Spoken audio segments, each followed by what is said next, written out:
I'm going to be all superior because, like, you're now like this proper full-on artist or some crap like that. I mean, you were already pretentious enough. Now that you've had an exhibition on Chapel Street, can you just give it a rest already? You sound great with a lisp. Oh, do I? Yeah, that's probably the smartest I've ever sounded. I hear it went well though. People are already talking about it in the comments. People that must have joined you at your exhibition.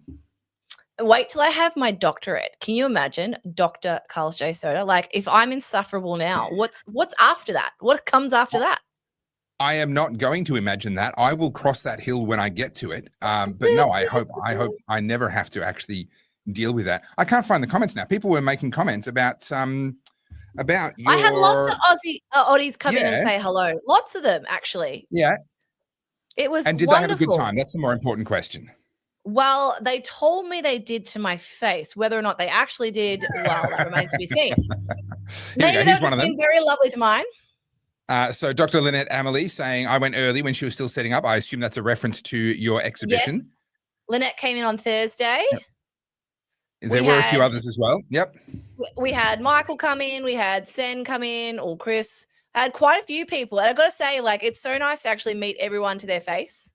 Yeah. I mean, that's not what you said about them off air, but now that we're on air, you have to say that. So yeah. No, it was. Do you know what's weird? Is like people come and go, oh, I watch you on the Oddcast, and I'm like, don't tell me your name. What was your handle? Because I don't know your name. I just know your Instagram or your YouTube handle. Yeah, that's fair. That's fair. Yeah. But no, it's a funny business. My name reflects exactly how I feel. I'm done. My brain is given up. So business as usual then. Nothing just to see here. Monday. Nothing out of the ordinary. Now look, but, I'm yeah. Look at this. Look how pretty everything turned out. Like honestly, in person it looks even better. I saw it last week. How did all the screens come up? Did that all work? Oh, can I show you? I've got a little video. Can I show you? Yeah. Play the video. All right, hang on. Let me pull it up. No, it went really well. Lots of people came in to say hi. And I will say this, it's kind of overwhelming. Like, I'm very proud of it. I'm very happy with how it all turned out. But at the same time, like, it's a little bit overwhelming. And everyone wants to have a chat. And, you see it all come together and you go, but it was actually... How was the song received? Really well. Yeah, really nice. well. Like, nice. I got everyone right in the feelings, which is exactly what I wanted. That is the point. We got some tears.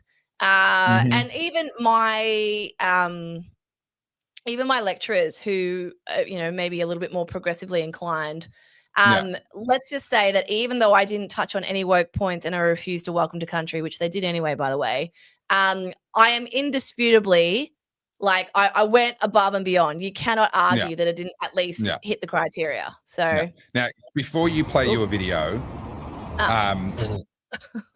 can I just say we already have a contender for comment of the show, CJ Westman, air hostess. This man is having a heart attack. Is there a doctor on board? Carls, let me tell you about chicken in the noodle aisle. You know it. So I learned some things before I play the video. I've learned some things. One is as I am a bona fide rock star, I have made 74 cents on Spotify. Thank you very much. Rockstar is going on the resume. So that's about 8 million plays? I think I'm over 1,000 plays last time I checked, which is lovely. Yeah, right. Well, there you go. But so I can now register with APRA. And when you register with APRA, you get an extra free bag on your airline travel. So I don't have to pay for a bag anymore. I get a free bag. I've been told. I'm sorry. Being registered, I guess, as a musician. Yeah, okay. Actually, now that my brain's had a moment to connect the dots, I was going to come out with some quality sarcasm, but actually, you know what? I'm going to let that one go. That does make sense. Don't diminish my qualifications. I am a rock star. That is a rock song. Yeah. Okay? Musician understates the level of my talent. I'm so sorry. But also, the reason you get an extra bag is for your instrument, which in your case is my ego. well, I hope it's a 32-kilogram bag, not just 23. Yeah. So anyway, I don't know if that's true or accurate. All right. Play us this video. All right. How do I add it back in? Oh no, we don't see you big. God, no. Yeah. So this is walking in, and this is how it all looked. Look, I had like a gallery statement.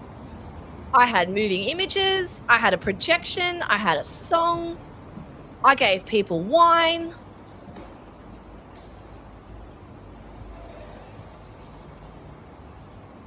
That is so cool. It is actually. I'm like, now I look back, I'm like, bloody hell, I pulled it off, didn't I? Yeah, that is so cool. Well done. They had better give you a really, really good result. If they don't, there's gonna be trouble. I would be scared if I was them to not give me anything other than HD. And the flowers are nice too. That is sensational, Carly. I get the vibe that you are proud of yourself, but you definitely should be proud of yourself. And capital G Man wants his little bit of credit here. He was my bartender, and also, to be fair, you guys think you've had to put up with me talking about a Masters. Can we have a round of applause for this one? Like, he has to live with me. Are you sick of the song yet, Carly? G-Man is. Are you? I am. And do you know what? I had a couple of people go, oh, can you put the song on? I'm like,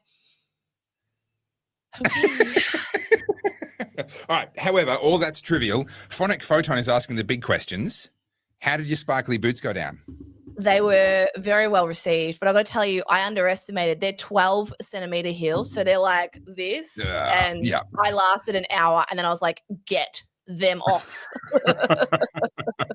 Yeah, fair enough. I can't blame you for that. Not made for that life, but that's about as good as the news gets this week, because I did a quick run through the news, and we're never gonna. Do you know what? This podcast will literally go forever if the current news cycle keeps up. It will do, but before we get into the current news cycle, and we've got a comment here from Ethan that's relevant to one of the stories that we've got, the stabbing in the UK. But before we get to any of that, it's not that I'm insecure about you being an artist and like AI and like all fancy and stuff, but I'm not trying to one-up you. I just want to show you, my take on the AI sort of beauty culture and my contribution, for which honestly a doctoral degree probably isn't enough. I think this is probably Nobel Peace Prize territory. Just saying. You ready? Okay. And thank you very much. That's actually kind of funny.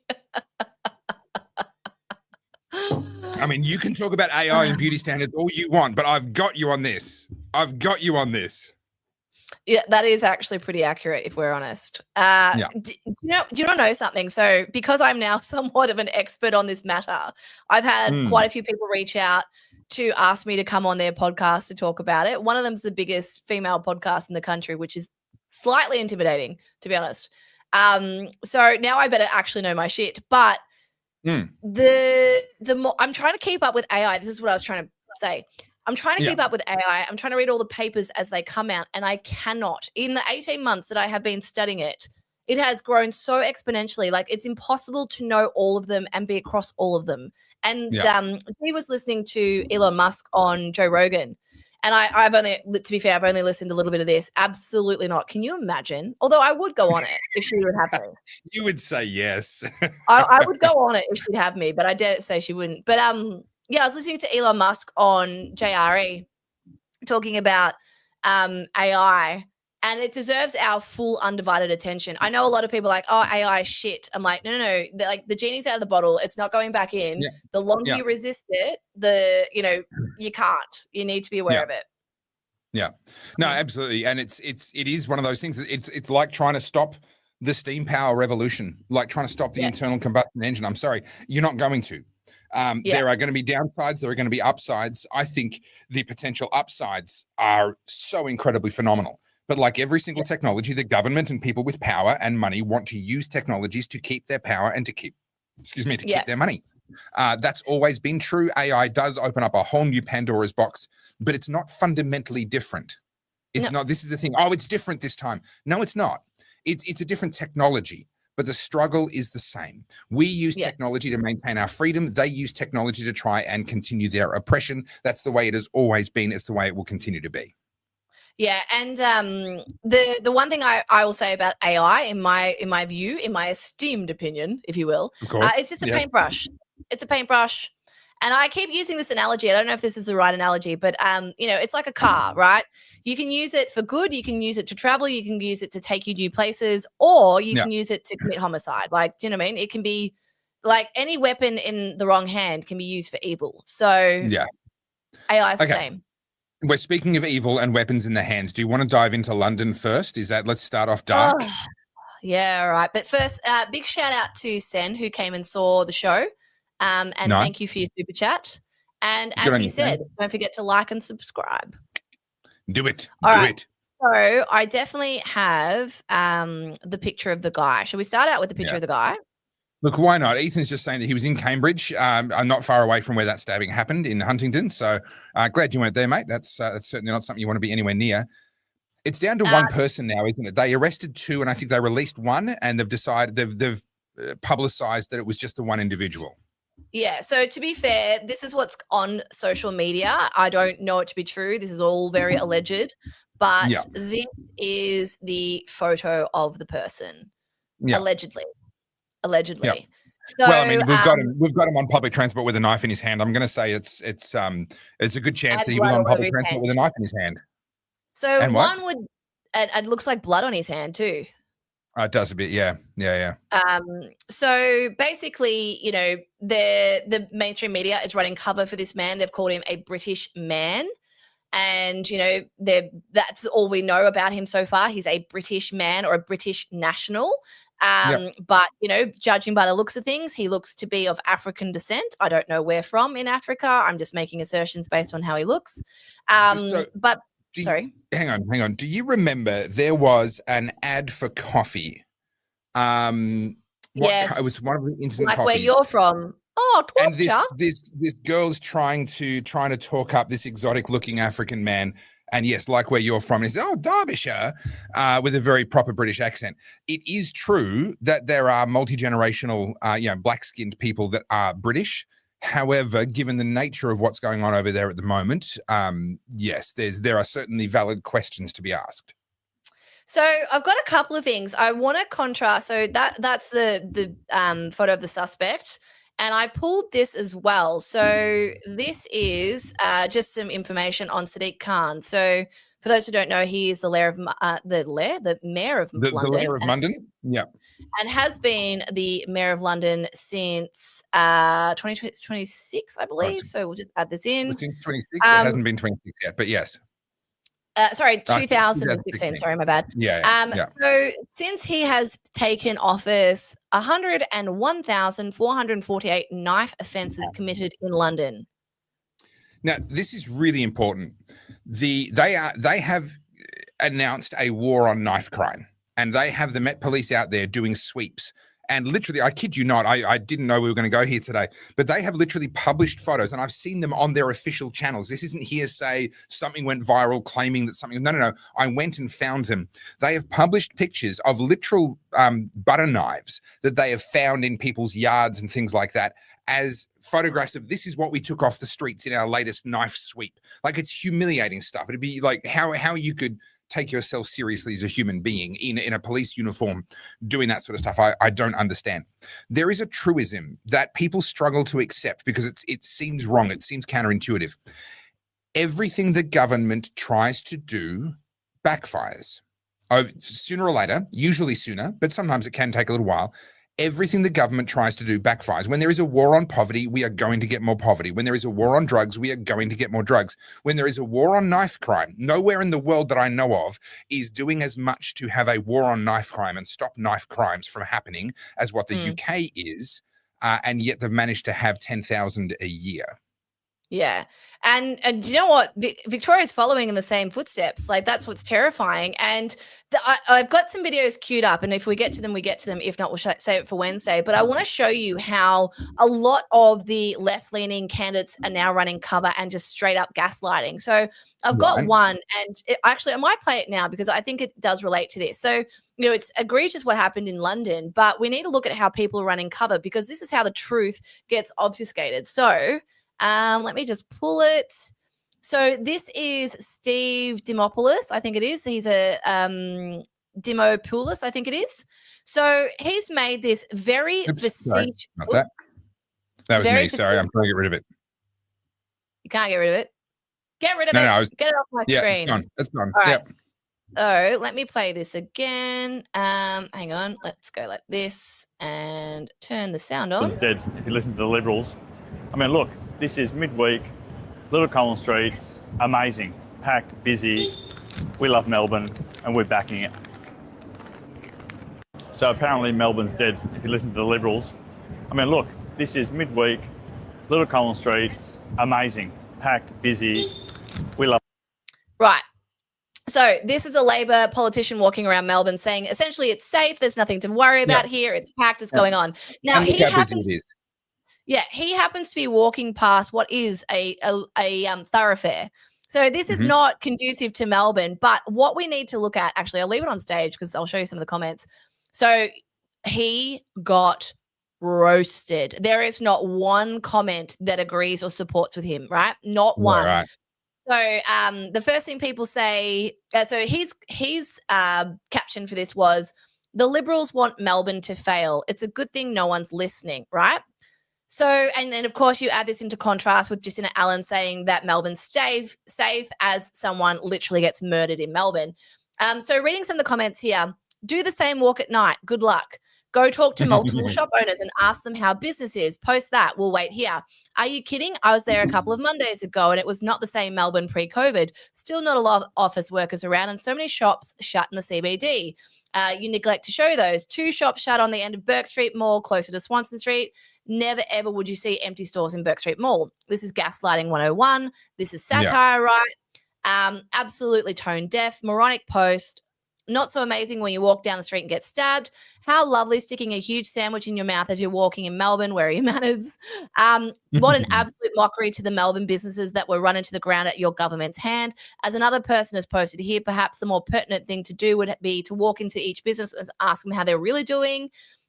Every single comment.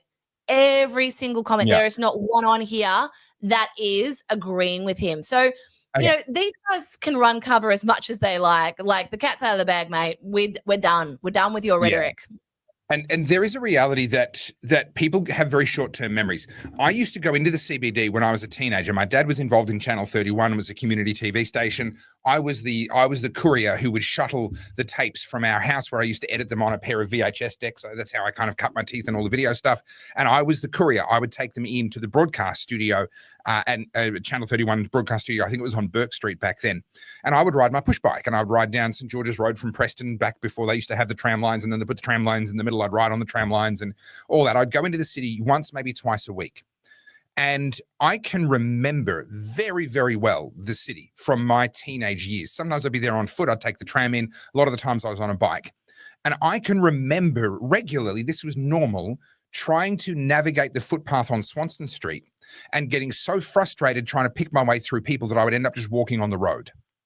Because it was so packed, filled with people. Literally that entire massive Swanston Street footpath completely jam-packed to the point that I would walk on the road. I can remember sitting on the bike when I'd ride my bike into the city and you'd stop at a set of traffic lights and the pedestrian crossing would go. And it felt like that scene out of The Matrix. Not that I'd seen The Matrix yet. The Matrix came out after this. But it felt like that scene out of The Matrix where they're walking and people keep hitting Neo. And it's just this packed footpath. You'd watch these people going past. There is none of that now. And this is the thing. They're relying on people having short memories. Well, for whatever reason, I don't have a short memory. I loved Melbourne. I remember it well. I remember it with affection. I remember the Melbourne of old. I planned to grow old in that city. I used to say to people, the more I travel, the more I love Melbourne, right? I am not a Melbourne hater. The problem is that the Melbourne I love, the Melbourne I knew, that's gone. That's already dead. There is nowhere in the world that can offer that to me now because it was a uniquely Melbourne thing, and now Melbourne is not that place anymore. For him to walk along there, what was there? The toot of one little scooter horn? You could hear him just fine. The traffic wasn't too bad. The footpath was anything but packed. He barely seemed to be watching where he was going. And for him to try and say, this is Melbourne is back, how short is his memory and or how stupid does he think we are? Not only that, okay, so this is another one. This is another Labor MP, and I thought this was important to share with you guys. So Peter Ford, the original tweet here, Tim, it has become a rat's nest. Driving from the airport into the city this afternoon, the graffiti is a disgrace, an appalling welcome to anyone visiting. So Peter Ford, for those who don't know, he is on, I want to say Channel 7 or Channel 9. He's the entertainment or showbiz reporter. So he's very well known, and he has been very vocal in recent weeks saying that he's leaving Melbourne. So Tim Richardson has come out saying, this is peak Melbourne hatred here, a rat's nest. What an awful way to refer to our city. Where we will have near 200,000 people going to see Oasis and Ricky Martin. We have over 200,000 people for the Melbourne Cup Carnival and had 82,000 plus at the cricket. Yes, you're right.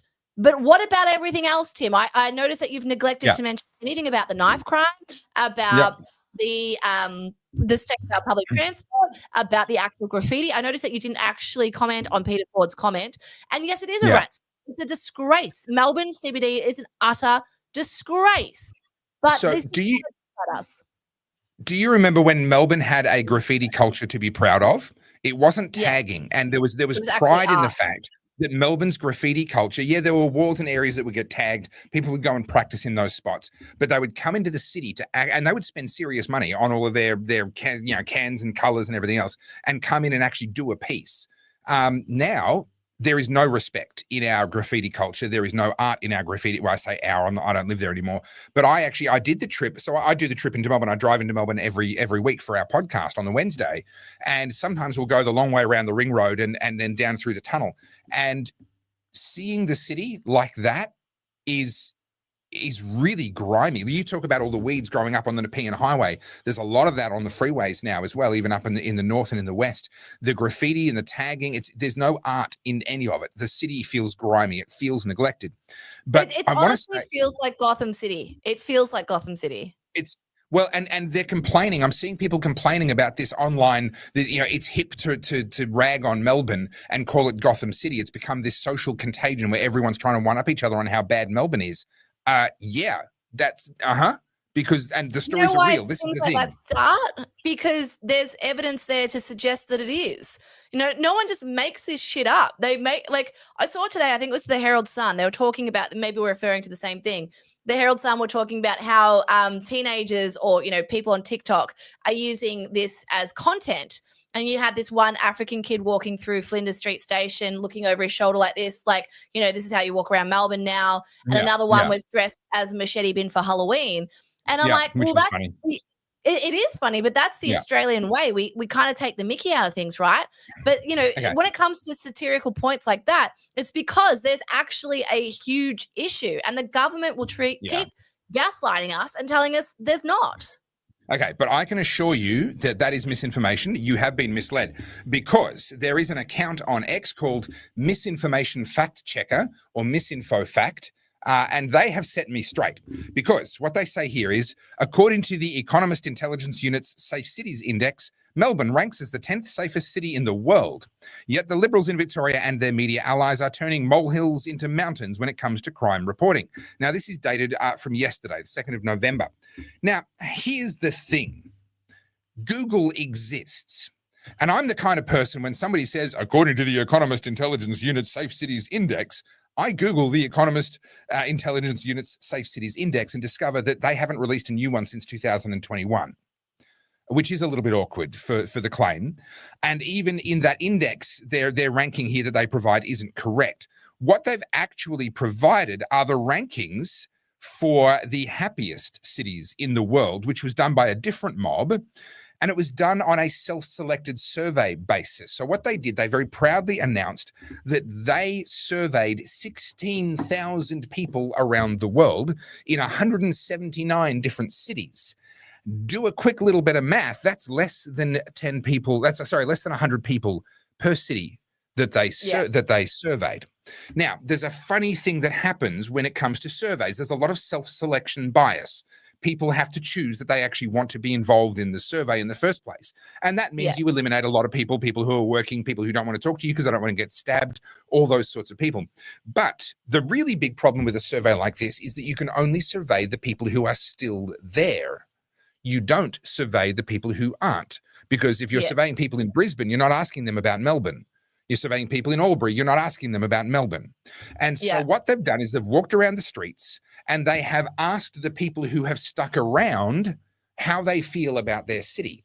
And surprise, surprise, they got enough brain dead zombies who can't see that anything's wrong that Melbourne ranked very, very well. And now that is being used as misinformation and propagated across the internet as if this is some definitive result from some survey, that some study that doesn't exist, showing that Melbourne is actually the 10th safest city in the world. Well, this is cult behavior. This is the cult, right? So, like I just showed you the two Labor MPs who are coming out running cover for the government. And of course, under that, you have all the Labor sycophants. And what's interesting to me is, I mean, I talk to everyone, right? Like, I reckon I've spoken to over 150 people just the last weekend alone who came into my gallery to have a chat. And like, you know, I love to everyone who came by. I'm exhausted because we all have the same chat. It's just about, you know, being outspoken, wokeism, the crime crisis and all that sort of stuff. So I had the same conversation about 100 times. But what they've all said to me is, Carly, like, I was a Labor supporter. You know, like, I'm not, you know, a conservative. I've never voted for the Liberals, but, you know, I cannot stand what has happened to this country or what's happened to this state. And even like now, like, I guess, you know, I talk about that pendulum swinging, which is lovely, but I am seeing it, right? And what I'm seeing is people feeling a little bit more confident to say, well, you know what? I actually can't stand by this government anymore. I can't get on board with this. And I'm talking people who are hardcore unionists, people who are hardcore Labor supporters. You know, dyed in the wool, multi-generational. Yeah, Bob Hawke, Paul Keating, like Labor stalwarts, right? Like, these people were proud of it. And now they're looking around going, well, firstly, the Labor Party is completely unrecognizable, but you can say whatever you want. Jacinta Allen can get up there in front of the press and say all her pieces. You can tell us it's an amazing city, that it's perfectly safe.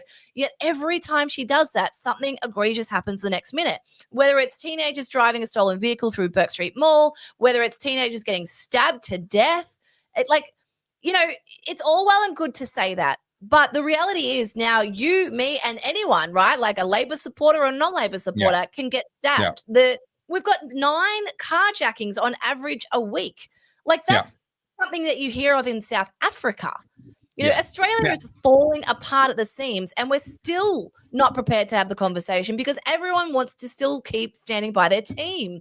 And this is the one thing I will say. This isn't about politics anymore. This is honestly about good versus evil. That is what it is. Like, if you are still standing by your team because, you know, you're a Labor supporter, you're a fucking idiot. That's it. You have to look at the reality now.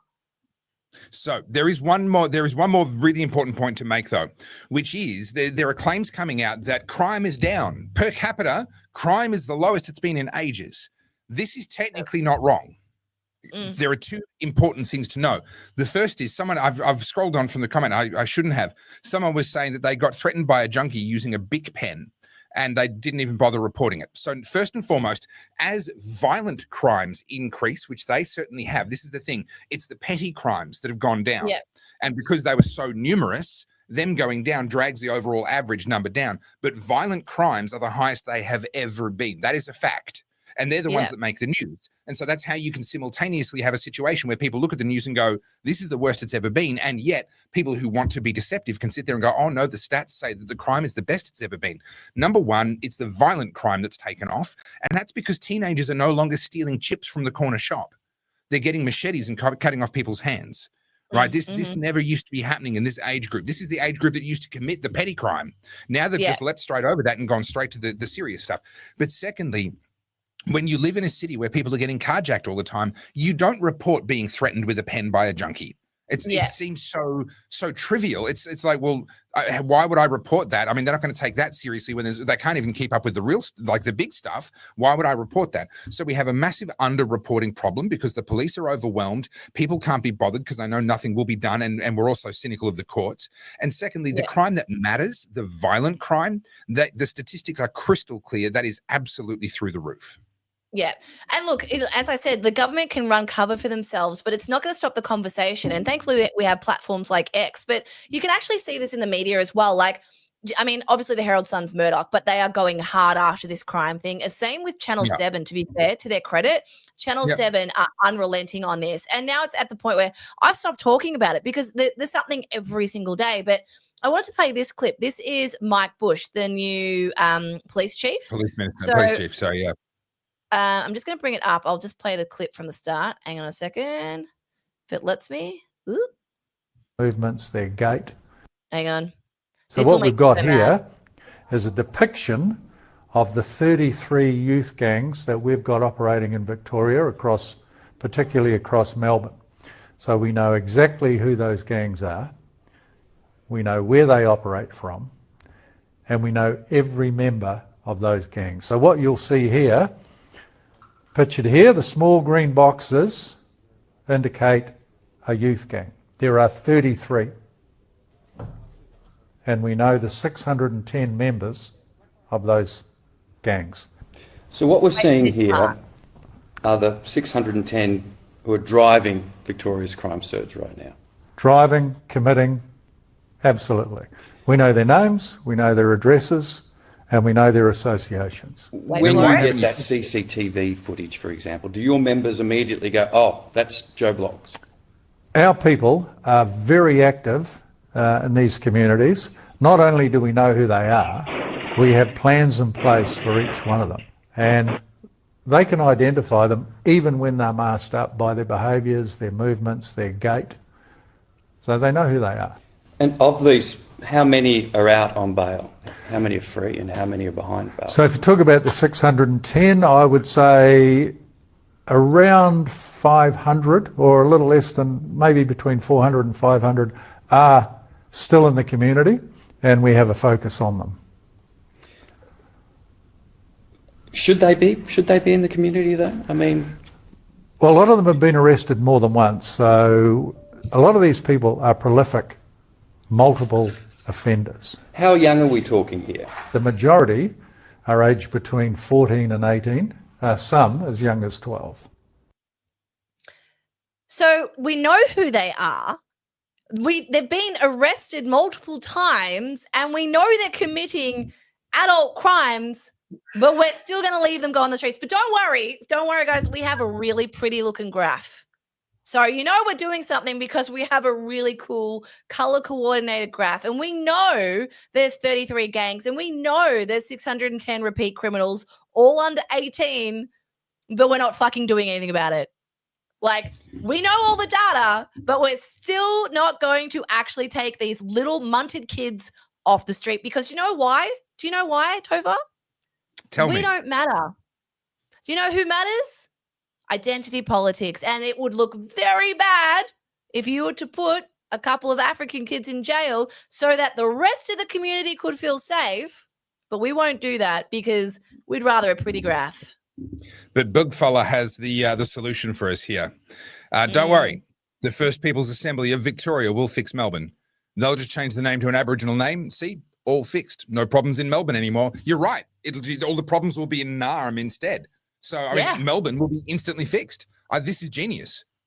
Yeah, he makes a really good point. You don't work for the government, do you, big fella? Don't make me talk about Tolkien and childless lords sitting in high towers musing on heraldry, big fella. Don't make me do it. Don't make me do it. You're going to have to because I'm really going to say masters now. So we need an excuse for people to drink. We got to fill it in. Speaking of which, I haven't even poured myself one yet. But this is the crazy thing, right? Like you and I have been beating this drum for years. I feel like we're a broken record. And interestingly, someone did come in today actually, yesterday and said to me like, Carly, you know, I agree with everything that you've been saying. You know, I'm so grateful that you've been speaking up. And just so you know, you have a huge amount of the arts community behind you. I kid you not. This person said this to my face. We revere you. We stand by what you're saying, and we're so proud that you're doing what you're doing. We commend you. But will I speak up? What the fuck are you doing? What the fuck are you doing? So hang on a minute. So you like what I say. You stand by what I say. You revere what I say. What a word. You revere what I say. But you're more than happy for me to blow up my career and any chance of me having success in the industry I want to be in. because you don't want to do that, because you don't want to blow up your career, but you'll stand behind me like a little coward. Like, it just No. infuriates me. What they're doing is they're saying, Carly, we're right here with you in the trenches. The difference is they're cowering in the bottom of the foxhole while you're up the top shooting and getting shot at. But they're in the trenches with you. They're right there with you.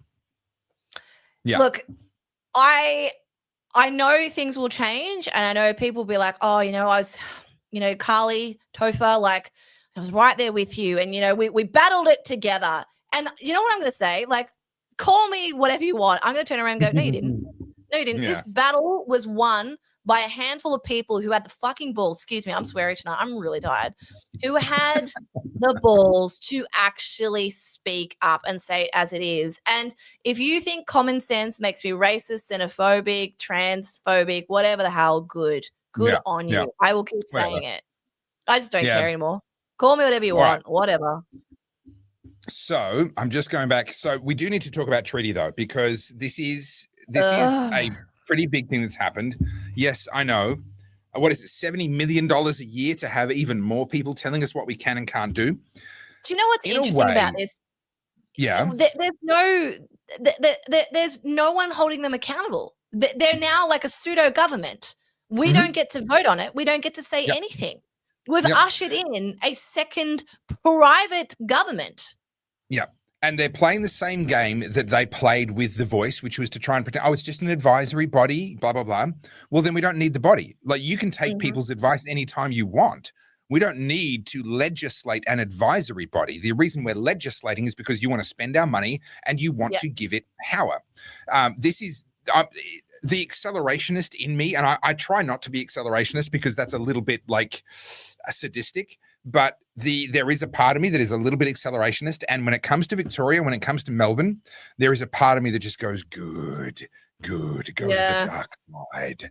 And just hey, Victoria, make yourself useful and become the cautionary tale for the rest of Australia. Let us all watch you burn yourself down so that the rest of us won't be stupid enough to make the same mistakes.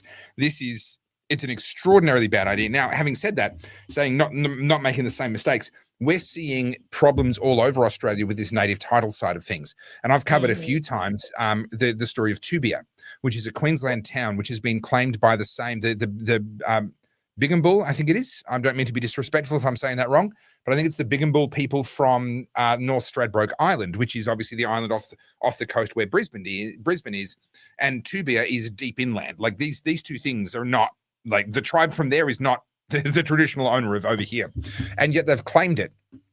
And I'm in discussions with Michael, the owner of the Tubia Hotel, to do potentially another story, because he's unearthed a lot of interesting stuff about how all of this went down and why this claim was successful in Tubia where it wasn't successful elsewhere. But there is a simple reality that has already happened in the rest of Australia and will be even more true now in Victoria. We already own nothing. There's that saying, you'll own nothing and be happy. We already own nothing. We don't know. Because the situation in Tubia, and it happened again in British Columbia. I did a video on this. It happened in the outskirts of was it not Toronto? The outskirts of whatever that city is, the capital of British Columbia in Canada. They knew nothing about the process that was going on behind the scenes until they were notified that they no longer owned their property. Yeah, right. They were notified. Native title has been awarded to somebody else on your property. That's the first time they heard about it. That's what happened in Tubia. They literally woke up one day and got told, oh, your town isn't yours anymore. Right. Yeah. And if you go to sell your property, someone else is going to have a say in that. And someone else is going to be able to tell you what you can and can't do. We already own nothing. And I look at the things like this treaty in Victoria and I just go, you know what? Burn it down. Burn it down. Have that experience. Because just like communism and the fall of the USSR, or living under the USSR rather, inoculated Eastern Europe against communism for 2 generations, maybe 3, right? We haven't had that experience in Australia. We need the inoculation against communism, against wokeism, against racism dressed up as reparations. And maybe Victoria is the one that has to cop it. Do you know what? Like, we've talked a lot about suicidal empathy, and I want to give you an example. So obviously, like, I've talked about this 100 times, but for anyone who doesn't know anything about this, you strap yourself in. So being in the university system, there's obviously some expectations. Now, I talked about last week about having to put an acknowledgement of country into my thesis, and I've kicked up about that. I refuse to. My thesis is not about anything to do with Aboriginals. It's not about land. It's about AI, for God's sakes. And who am I thinking? Right? Like, if I was to put an acknowledgement of country, is it where my house is, where I've done most of the work? Is it where my uni is? Is it where the exhibition is? Do I have to thank 3 different sections of the Aboriginal community? And also, are any of them ever going to reread it? It's a bit like if a tree falls in the woods, did it even fall? Right? Yeah. So, Didn't make any noise. Yeah. Yeah. So at my exhibition, you know, I've managed to sort of steer away from as much of this wokeness as possible. And then my lecturer got up and did an acknowledgement of country. Now, I was standing next to him and my face was just like I was fucking livid, right? And my exhibition's full of people who love me and who, you know, are there to support me. And like, to be fair, everyone was respectful, but like we were disgusted because firstly, I don't know who he thanked, like, or acknowledged. Like, was it the people from Chapel Street and like what section? Or like again, and also there was not one Aboriginal identifying person in that room. Therefore, no one to hear it. So what this tells me is we're actually just performing this for each other for some kind of stupid white guilt. And I'm going to go one further. Now I'm going to be really careful because I want to be respectful because I like this person a lot. But this person's also at the university and gave a presentation. And in this presentation, they're doing something around natural flora. Now, I'm being really careful because I don't want to throw this person under the bus. But this person got up and was speaking, you know, so they're talking about plants, right? Anyway, get up there and the conversation starts to go into Aboriginal atrocities from the 1700s and the 1800s and talking about how her family didn't do anything, but the next door neighbors of the family where the farm was in the for generations, they cleared land and by and large killed Aboriginal settlements, right? Anyway, so this all happened in the early 1800s and they've traced their history and pardon me, she was talking about it. And she was talking about it as if she had done it herself. Like, and I'm saying this because in the way that she was speaking, she was repenting. She was wearing this guilt. And this woman's not young either. So, like, she's 6 generations removed, maybe more than that, and is repenting the sins of people from 200 years ago. And that it wasn't even her. It wasn't even her family. It was people that her family knew. And so I was listening to this conversation and this person, like I said, I really like this person, but the way she was speaking, I'm like, you have been brainwashed. This is ridiculous. 100%. And this is the guilt. This is the guilt trip that they put on. And I'm not kidding when I say I'm watching very closely what my son is being taught. He's a young, white, heterosexual male. Like, he is going to be told over and over again that he is the ultimate evil. And he's a Christian who's being raised in a Christian home. Like, he's going to get told over and over again that he's the ultimate evil, that he bears the guilt and responsibility for every single bad thing that ever happened. And I refuse, of course, to buy into that. And I'm not going to allow other people to feed that and shove that into his head. But there are people, unfortunately, who do buy into it. And it is a membership of a club. You do, if you know, in the same way as, you know, you took a risk by saying, I'm not going to do the welcome to country or the acknowledgement of country in my thesis, right? That could come back to bite you in some way. We don't know that it will, but it might. You take a risk when you stand up against these sorts of things. And so it's easier to just go, oh, okay, I will accept all of that. I will wear all of that. You got me. You got me. I'm so responsible for what happened 200 years ago. And to just literally go along with it. Because you end up, it's easier. It creates fewer problems for you, but ultimately it doesn't solve any problems either. And in the long run, what you're doing is you're negotiating with terrorists. You are making room for people who will only ever come back for more. They're never going to settle. They're never going to say, okay, you know what? We're even now. You start to allow them to take ground based on these ancient grievances that neither you nor they had anything to do with. And once you start that process, every time you give up a little bit, they will come back for more. There is nothing to gain in the long run. Yeah. And I'm going to say that, I mean, you and I have talked about this off air, but if there is any reason why I am not awarded a fair grade for what I've done, and it has anything to do with the fact that, so there's 2 things, right? Just for anyone who doesn't know what I did. One is the acknowledgement of country, and I've refused to put it in my thesis, and I'm submitting it tonight, and it's not going to have it in there. So, and it's meant to be the first page, by the way. It's meant to say like your cover and then that. So it'll be very obvious that it's not in there. Second to that, I use a very offensive term probably over 100 times. Now, this term is so heavily weighted at the moment that when I use it, I may as well be stabbing people in the heart. That's how disgusting this term is. Now, do you know what this term is, Topher? Anti-feminist? Worse. It's probably the most heinous swear word you can use in 2025. Gosh. I mean, I know you're not going to use the C word. You've reserved that one for me.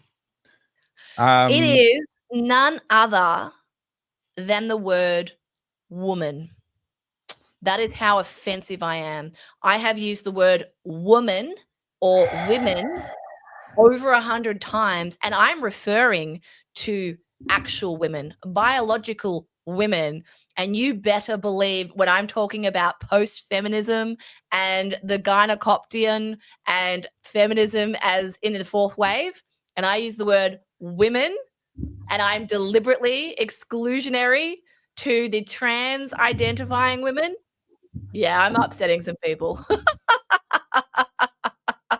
He's freaked out. He's left the building. I'm out. I can't deal with this. This is too much. Carly, moderate your behavior. I swore like 100 times then.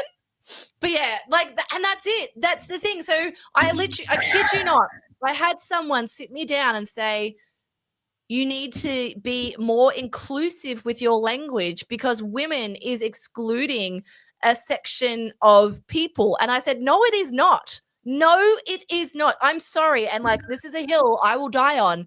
No trans woman is dealing with this shit. None of them. It is infuriating. It is insulting. And I've said this to you guys 100 times, and I know you're anti-universities. This is the only way we fight back. This is how we have to do it. And that's the only reason I'm interested in doing my doctorate.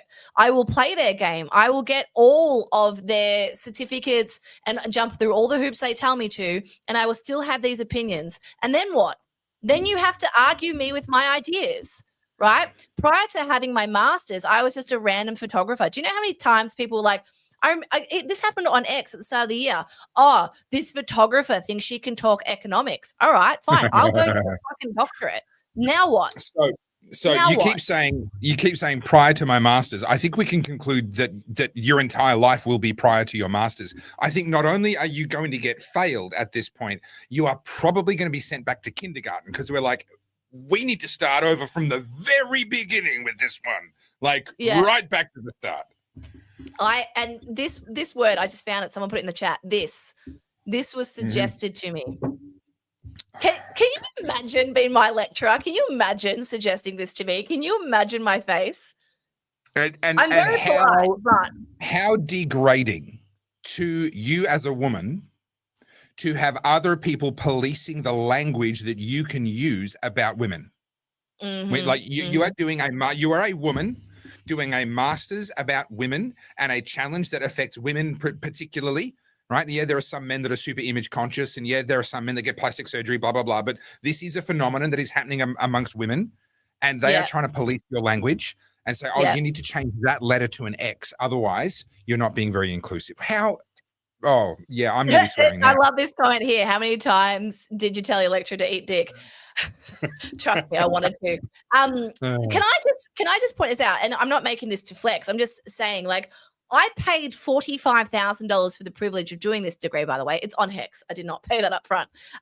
So $45,000 to then be told how to think, how to speak, what to put in my thesis. I'm sorry. Am I the one paying? I will decide and determine, firstly, how I speak, what I do my thesis on, and also what's included in it. If you're paying the bill for me, then maybe you have a little bit more weight. It is extraordinary, and this is Monty Python sketch stuff from the 70s and 80s. Only now it's happening in real life. I want to be a woman. I want to be. Well, you can't be a woman, don't you? We will defend his right to be a woman, even though he can't.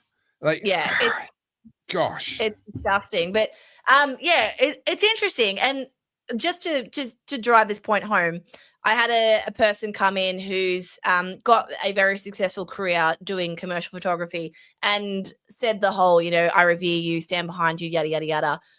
And then made the point, and I kid you not, this person said it to my face, and I was just like, he was like, I keep my Instagram very sanitized and very clean because, if people knew my opinions, I'd lose my jobs. I'm like, did you just You're say part of that the to my problem. face? Yeah, Did you're you part of the problem. actually just say that to my face? I'm like, Yeah. okay. All right. Now, are we going to talk about net zero and the nationals? I did have that up. I actually We want to do one. are. Let's get to that. But I actually think as Okay. a Christian, I think this is important for you. And I actually think it's important for Donald Trump and everyone. So Okay. before we get to that, I've got this. I have no idea what's coming my way. I have no idea what this is. So I'm nervous. let me. No, don't be. This is me being serious. Here. You would have seen this, hopefully. I think this was posted today. Yeah. Okay, so this is really interesting. I'll read it out for anyone that's on a small screen. If the Nigerian government continues to allow the killing of Christians, the USA will immediately stop all aid and assistance to Nigeria and may well go into that now disgraced country, guns a-blazing, to completely wipe out the Islamic terrorists who are committing these horrible atrocities. I'm hereby instructing our Department of War to prepare for possible action. If we attack, it will be fast, vicious, and sweet, just like the terrorist thugs attack our cherished Christians, warning the Nigerian government better move fast. I have really mixed feelings about this. What's going on in Nigeria is a genuine attempted genocide. We literally watched a video at my church yesterday morning on Sunday. There are charities that we as a church support located in different parts of the world. My pastor right now was just in Nepal. He's in India right now working with a church that they've been supporting. That church has been supporting for decades now. There's other missions in Africa that my church is deeply involved in. So we had a video this yesterday morning, literally from one of these groups, profiling a particular family who were very, very fortunate. All of their members got out alive, but they were completely displaced when Islamic terrorists came in, burnt anything they could get their hands on to the ground, killed anyone that wasn't fast enough or lucky enough to be able to get out of their reach. And this family found refuge at basically they were sleeping about a dozen people to a room, rooms that weren't much larger than a family bedroom here in Australia, and they were just literally sleeping as many people as the floor could fit, and trying to find a way to survive. And then this particular ministry came in, and what they do, their particular focus is on one of the reasons I really like this charity is their particular focus is on helping people to get back on their own 2 feet. So they found people that had skills and had businesses previously, and they got alongside them and gave them what they needed to rebuild and start their businesses up again.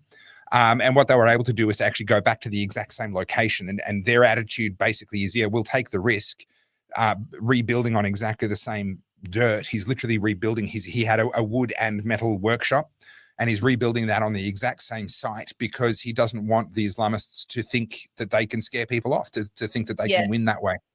But of course, that puts them back in the firing line. That puts them at risk again, him and his kids. His kids now take a long bus ride to go to school because he won't allow them to go to schools in that local area because there are too many Islamic attacks against the schools themselves.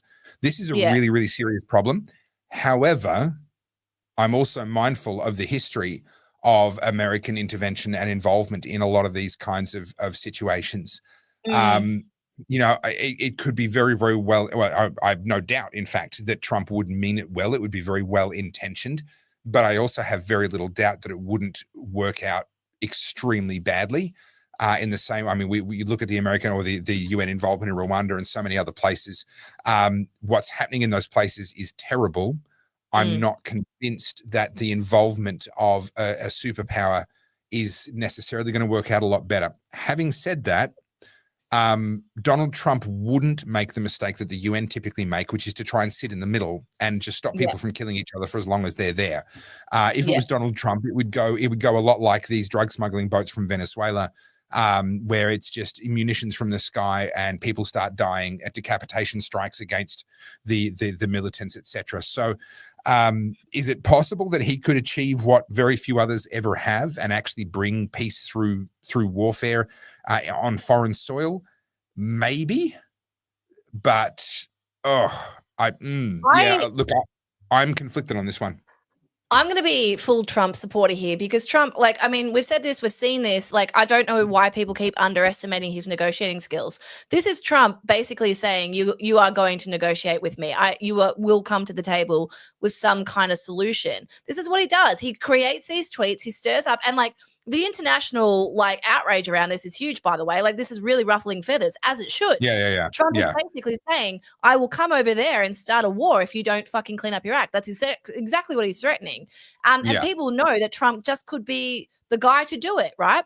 I don't think that's his intention. Trump doesn't want to be the warlord president. He's made that clear. He showed that in his first term. But he's also making it clear that you guys will not just swing your dicks anymore. Like, the US will step up.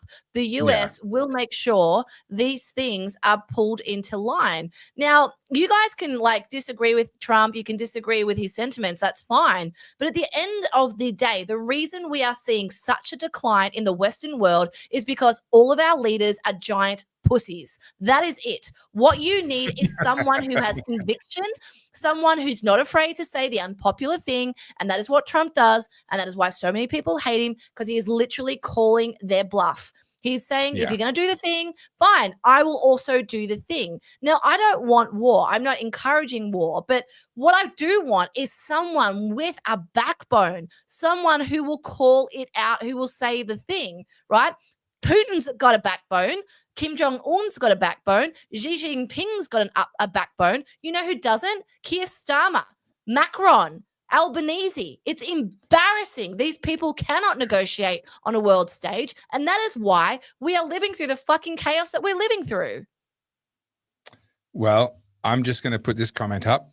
And this is why I love this podcast.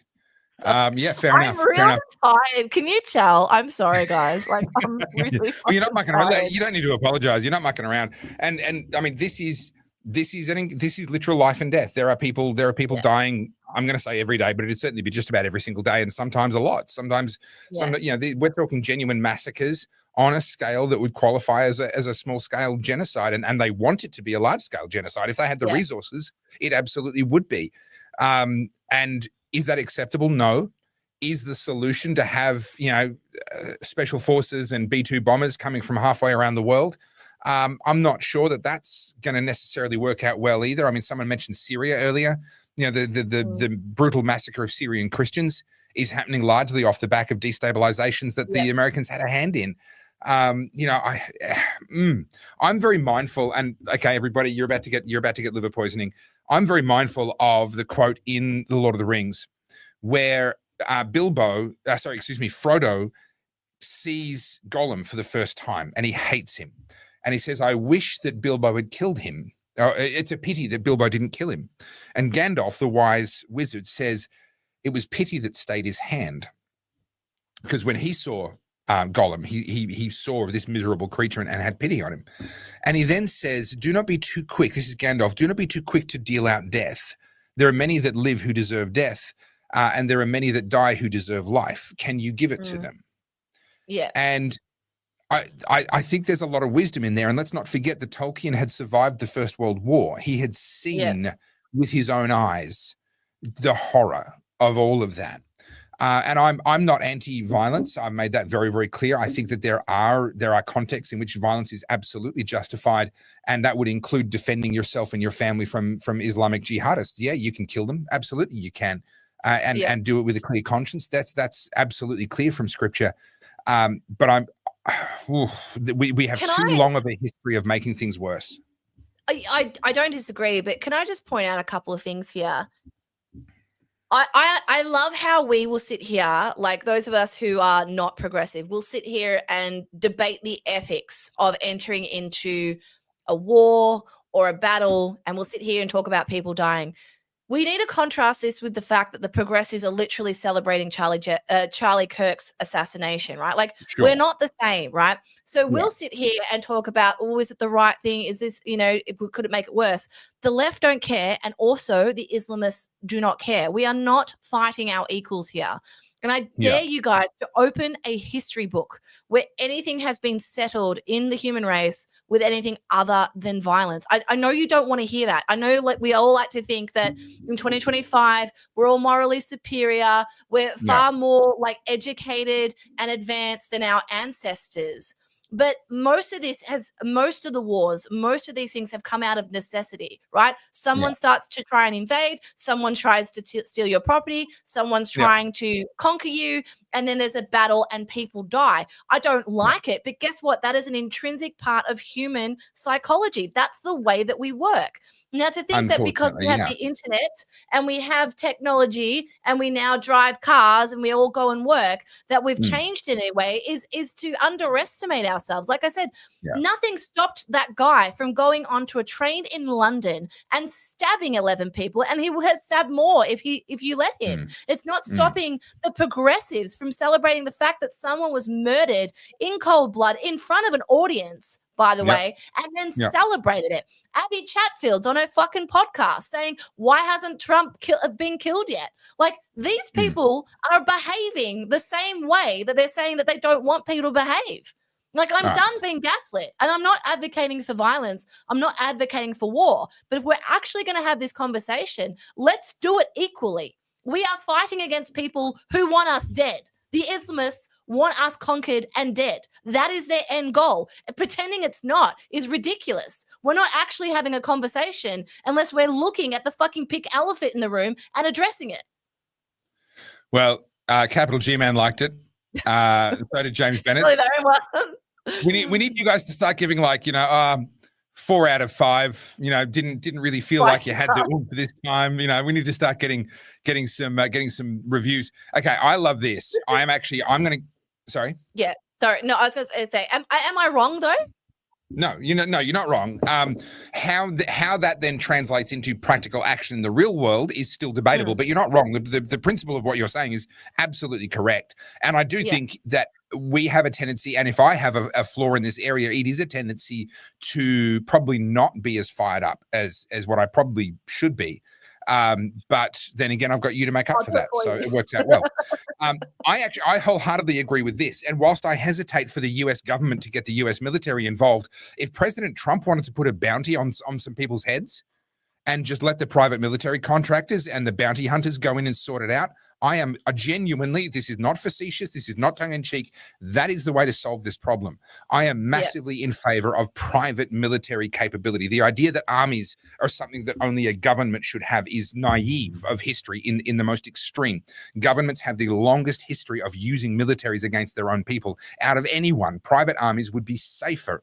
And a situation like this, where we say, okay, we've identified there is a serious problem over here. We are not going to give orders and spend taxpayers' money on sending people over to fight wars that may not want to.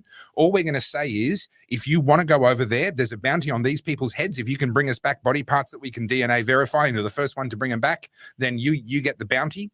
And it's entirely voluntary. You go and sort out your own logistics. You go and sort it out for yourself. Go toe to toe with those guys. You'll get idiots out there who'll get themselves killed. That's fine. They've removed themselves from the gene pool.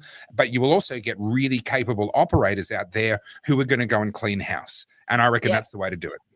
Yeah, this comment here from Typhoon335. Eric Prince, Blackwater, has offered his paramilitary company services to Trump for the Sudan situation.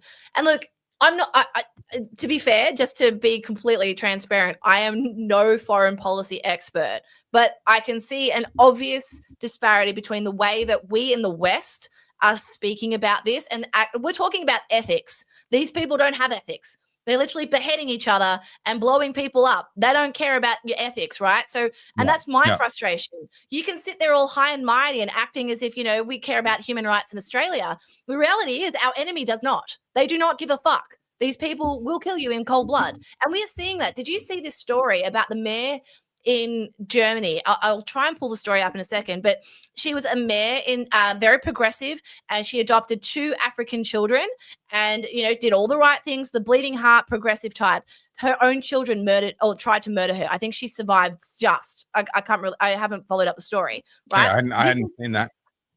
I'll pull it up in a second. This is suicidal empathy. These are people who are empathetic to the point where they are willing to sacrifice not only their personal safety, but the stability of their own fucking country. That's what the progressives are doing. They're like, no, we are so caring. We're so diverse. We are so empathetic that I will literally advocate for my fellow countrymen to get, slashed by machetes or stabbed on the train because I am that empathetic. It's crazy.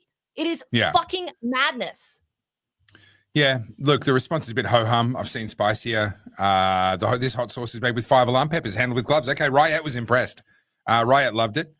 Actually, am I pronouncing that right? Is that riot or riot? Riot? Is that a play on like a riot, having a riot? I don't know. Where is it? Okay, I've got the story. Let me pull it up for you so you know I'm not just being hyperbolic for no reason. But I'll need some clarity, Riot, on how I'm supposed to pronounce your name. Riot. Okay, there we go. Riot. All right, there you go. Where are we? Share screen. Okay, so this story went, to be fair, so the reason I pull up ABC, I've seen this comment a lot. People are like, Carly, why are you sharing ABC? I'm trying to pull up the most left or gaslighty news article. Like if I pull up, Sky or Herald Sun, everyone's immediately like, oh, Murdoch. It's not real journalism. So hence I bring up the ABC. Okay, so recently elected German mayor Iris Stolzer in critical condition after being stabbed outside of her home. Now, it was by her children. And anyway, so they're going to say here we go. So 15-year-old adopted son had been taken from the scene in handcuffs and wearing an evidence preserving overall. Evidence preserving overall, obviously because he was covered in blood. Her 17-year-old adopted daughter was also home. Investigators said this was purely to protect evidence. The son told police that his mother had been attacked by several men. Turns out it was him. This is the case of suicidal empathy. This is someone who has adopted these kids, brought them in from Africa, and then they have paid her back the ultimate That's how they say thank you in their culture. Let's not be talking down about their culture. That's how they say thank you.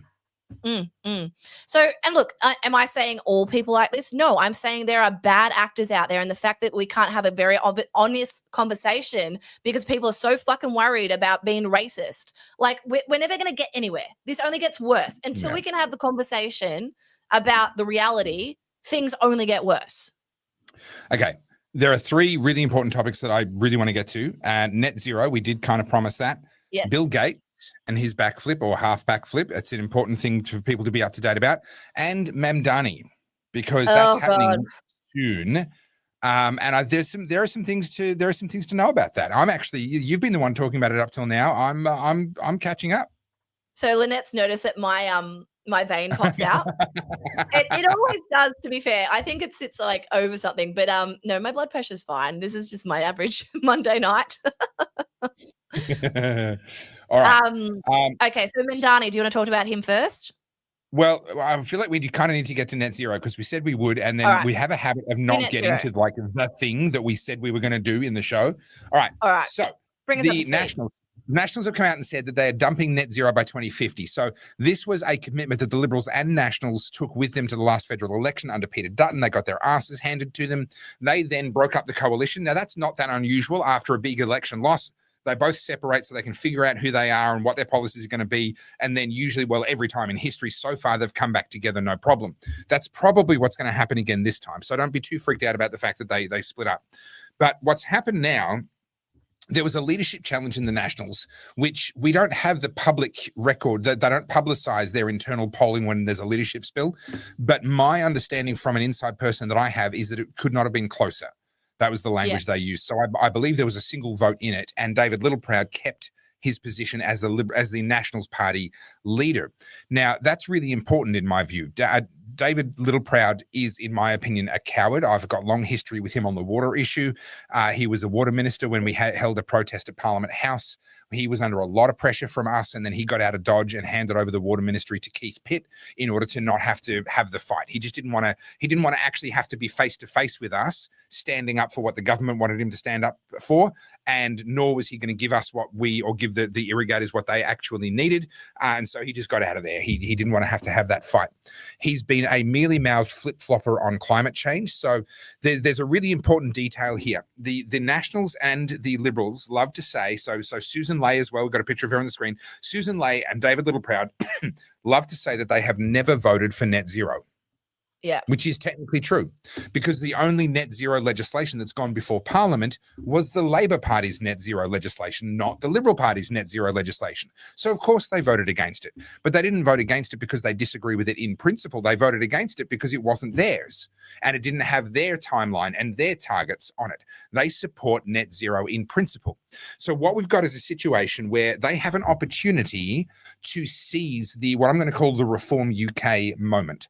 But it's happening around the world.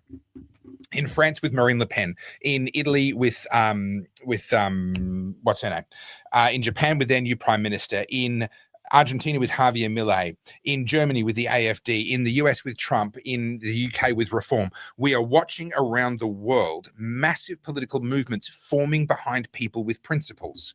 People who will passionately fight for and articulate their principles. And those principles are, I'm going to put my people first. And all around the world, that is a universal language everywhere in the world that politicians are saying, I'm going to put my people first. And they're doing it credibly and they're doing it passionately and consistently. Yeah. They are roaring ahead. Now, Australian politicians, who are usually cowards, look at that and go, oh, if we can just pretend to do that, then we'll get lots of votes. And that's exactly what David Littleproud is doing now. He said in his announcement, and I've got a video coming out about this, it was meant to come out today, but there's a typhoon happening in the Philippines and my editor is bunkering down. So that video has been delayed until tomorrow, all going well. Otherwise, I don't know, I might have to find a new editor. Hope you're okay. But what David Littleproud did when he announced the abandoning of net zero was he said, we're abandoning net zero till by 2050. We're going to find better ways of reducing emissions. You're like, well, hang on. That's just a rebrand of emissions reductions. All you're doing is shuffling around the timelines. You're not actually rejecting the climate change religion. You're not actually taking a passionate position that is pro-Australia and pro-Australian industry and pro-Australian people. You're not doing what Reform have done, what Trump did, what Milei did. You're just trying to have a little bit of the appearance of that in the hope that some of the zhuzh will rub off on you. And the danger here is this. All the political pundits are saying you cannot abandon net zero. To abandon net zero is political suicide. If the Nationals half-ass this, and let's say the Liberals come together with them on half-assing this, then unfortunately they're going to confirm this wrong idea that you can't abandon net zero, because what will happen is they'll abandon net zero in name only, mealy-mouthed, compromised foot in both camps. The voting public will see right through it, and it won't give them what Reform have got. It won't give them what Millei's got. It won't give them what Le Pen and AfD and all of these other movements. They won't get that boost because there's no actual passion behind it. There's no actual alternative being offered here. And as a result, they'll fail at the polls. And then the pundits will say, see, you shouldn't have abandoned net zero. We told you that Australians want net zero. No, we want leaders with balls, with a bit of courage, with a bit of spine, with a bit of vision, and David Littleproud is not capable of offering that. I don't think anyone in Australia, honestly, at this point, that's currently in the political cycle is capable of it. I really don't. Not in Victoria, not in Queensland. They all do exactly what you said. Like even the what's the Premier of Queensland, Chris Farley?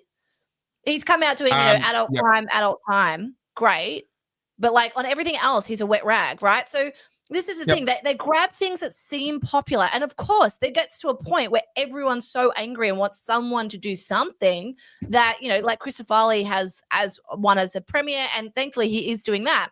But he's failing on a whole host of other things. This is my frustration. No one in Australia, and I can say this categorically, has a backbone that currently has power in this country. Very few people, like I would say Pauline Hanson would be one of them, but even on some things she's quite watered down. They tend to have one issue and they run hard on that and then they fall over on everything else. Do you know why? And I've said this a million times, this always relates back to tall Poppy. In Australia, we have a problem with being disliked. We don't want to be disliked. We want to be the popular leader. We want to be like the Bob Hawke having the beer with everyone at the pub. We want to be the Dan Andrews, like, I stand with Dan. That's what these politicians want. They want a movement around them. There's a reason Nigel Farage, Millet, and Georgia Maloney are gaining traction, because they say what seems to be the unpopular thing if you listen to the news, but it's actually what people want to hear. People want to hear honesty, not political talking points, not media spin. They want to hear that you are in the trenches. This is why Trump's popular, by the way. This is the thing that everyone fails to recognize about Trump. They keep going, oh, he's a billionaire. Yeah, he's a billionaire who used to walk through his construction zones in all of his property developments and speak to the bricklayer, speak to the conveyancer, speak to the guy driving the truck. Trump could talk to anybody. He was charismatic, right? And yeah, he has a gold-plated toilet seat, whatever the fuck. He could still speak to anyone. You know what people in the Canberra do? They look down at their noses at people like you and I. Yeah, they won't 100%. come on our podcast. Oh, no, that's beneath me. Oh, Carly, she's a bogan. Oh, she's a Jezebel. She swears. Okay. Haven't you heard that she swears? But this is what they're like. Oh, no, you can't do that. That's not appropriate. In Australia, we very much care that, you say the right thing. Fuck off. Say the thing. Yeah. Say the truth. That's why people like you and I are gaining audiences. And this is the thing that Australian politics hasn't caught up with yet. That people's perception moves on. It's a little bit like a movie. You watch an old movie, the special effects today look terrible, but at the time they looked amazing. We become more insightful. Our perceptions get trained. So for a long time, have it, each way bet, mealy-mouthed, nuanced politics seemed sophisticated. And people thought, oh, wow, what a statesman. Wow, he's really impressive. He seems like he'd be a great leader, or she seems like she'd be a great leader, as the case may be. And we could get hoodwinked by that.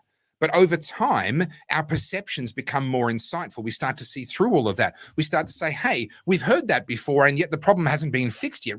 Maybe the rhetoric isn't all that there is to this. And over time, we change what we want changes. We've reached a stage where en masse around the world, the voting public are no longer able to be placated with nothing but empty promises and with nothing but kind of mealy-mouthed, carefully worded, lawyered kind of statements. We actually want to see some fire. We want the human being back in politics. We're tired of them all being interchangeable automatons, all saying the same thing, because ultimately none of them are actually saying their thing. They're all saying the thing that the focus groups told them to say. We want the human being back in politics. That's what Nigel Farage brought. They said he was unelectable. He's got the weird accent. He's got the crooked teeth. He's a nobody. He's got no connections. He's got no money. Well, he's the reason the UK left the European Union experiment, and he's likely to be the next Prime Minister of the United Kingdom, no matter what his haters say. Thank you very much. I hope he's got good security, by the way. So, and why? Because when people looked at him, they saw a human being. And there's power in that. That's the moment we're entering. But the Liberal Party and the National Party, I think, are too attached to the way they've done things in the past. I will say, though. There we go. You said that there wasn't really anyone in there. I'm going to disagree. There's no one in the leadership positions in those parties, but they have some fabulous people. And we saw, was it Andrew Hastie recently, or was it Angus Taylor? It was Andrew Hastie stepped down from the front bench of the Liberal Party. Now, that's a necessary prerequisite towards challenging for the leadership. Now, he's not doing it straight away because he's biding his time, and I think that's the right move. I don't think he should challenge within the next 9 months, but I think come mid to late next year, that's the time to challenge, take over the leadership for about a year before the following federal election. And my hope is that we will go into the next federal election with probably Andrew Hastie at the helm. It could be Angus Taylor. He would be a lot better than what we've got at the moment, but I would prefer Hastie, but we'll see. And then with a different Nationals Party leader, I'm not too worried about who, but certainly not David Littleproud, because neither of them has the personability, neither of them has the communication skills, and neither of them has the authenticity to actually argue for Australia and to argue against net zero. We need to replace them with people who are clean, that haven't been a part of creating the swamp in the first place, because they can argue authentically against those things, because they're not the reason we got them in the first place. So that would be my hope. and it can happen. I actually think it will happen. If I had to put money on it, I would say that at the next federal election, Susan Lee will not be the leader of the Liberal Party, and David Littleproud will Nor not be should the she leader of the be. Nationals. No, nor should I she. Yeah. want to touch on this thing here. You wouldn't defend a convicted criminal in politics in Australia. Well, I would if it was because of political warfare. I would actually. Thank you very much. The whole thing with Trump, the 34 convictions, was utter bullshit. And if you believe that he's a convicted criminal because of that, I can't help you, man. I can't help you. Yeah. Like, honestly, at this point, if you want to believe that shit, you got to turn off the ABC. Speaking of ABC, I wanted to bring this up. So this is important. You know, Kamala Harris is doing some PR right now. She's just done Diary of a CEO. She's just done sit downs, and she sat down with an ABC journalist. Now, again, I bring you the ABC for a reason. Now, these guys like to believe they are the bastions of journalism. These are real journalists, taxpayer funded journalists, but not like you and me. We're just fake, like influencer nobodies. They're the real deal. Yeah. Yeah, they're the real deal that get paid to say the thing, right? So ask the hard questions. Yeah. So let me pull this up. Let me remove that. Go away. Add this in. StreamYard really needs to let us queue up more than one thing at a time. It's very annoying. Okay. So let me add this to the stream and then play this again. Make it purpose of the book. So this is the last question. We're at time. You gotta go. Sorry. Yep. Well, that's almost a first, not an absolute first, but to have a member of staff of the former Vice President of the United States actually speak up during the interview to say that we were going too long. I didn't expect that. But coming back to the interview itself, it seems to me at its very heart, there is a reluctance on the part of Kamala Harris to actually spell out and talk about the issues that Joe Biden had as president. Was it Joe Biden's decision, his failure to recognize his own frailties in that position, that put you in the position that made it almost impossible to win that race? He was not frail as president of the United States. But he had frailties. We all saw the debate. I'm just wondering, is there a reason why you won't go to that prolonged frailty question? Now, we saw the debate. We saw the difficulty he had marshalling his thoughts. I have answered that question. I do not believe that I think it's just hard watching the debate to see how there could not be a problem long term with someone who can't marshal their thoughts. I'm not saying his acuity wasn't present. I talked about that in the book.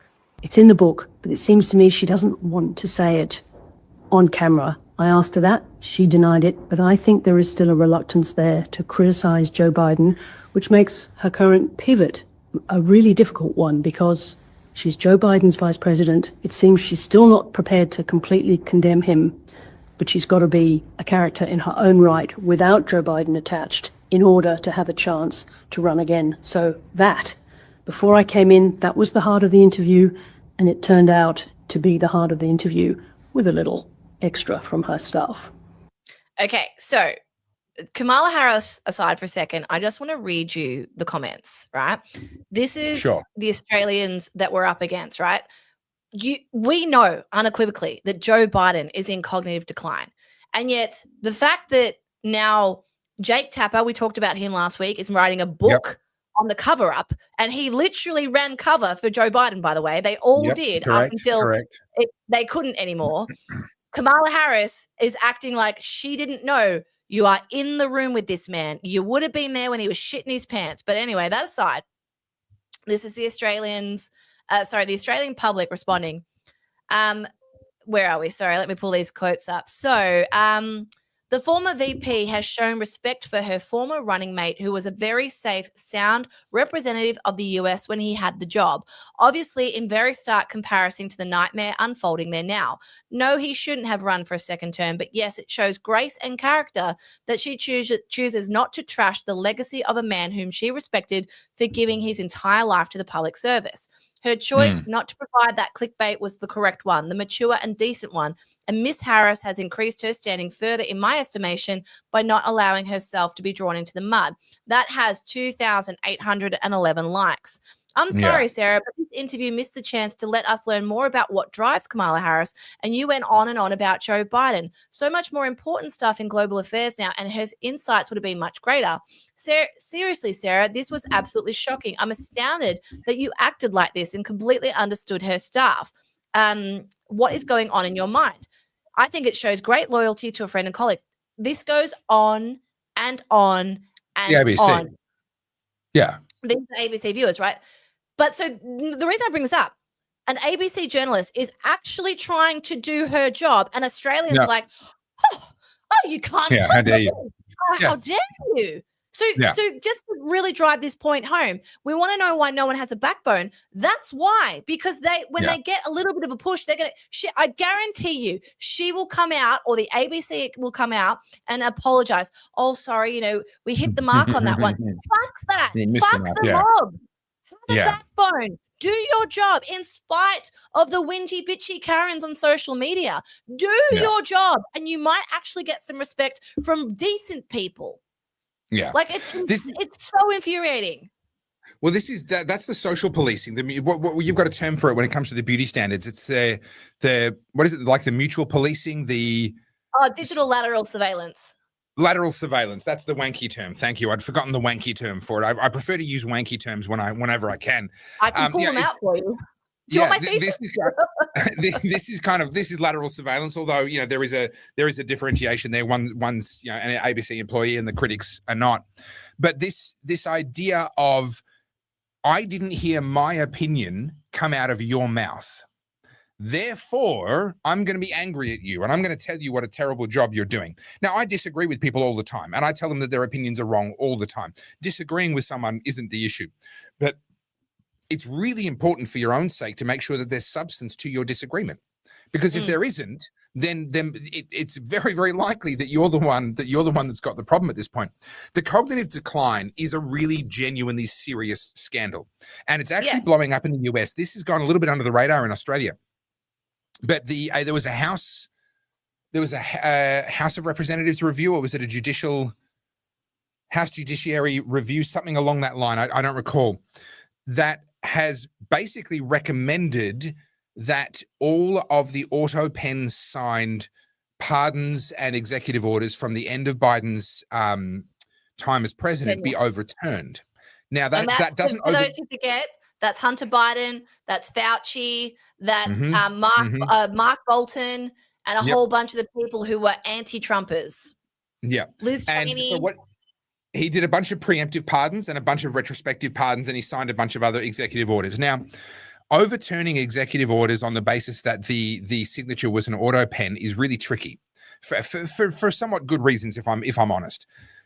In my opinion, it should not be legal for them to sign any of these things with an auto pen in the first place. So what an auto pen is, it's a mechanical device that mimics a signature. You basically load it up with a physical signature inside of it, and it'll just repeat that exact signature over and over again. They've got digital ones now.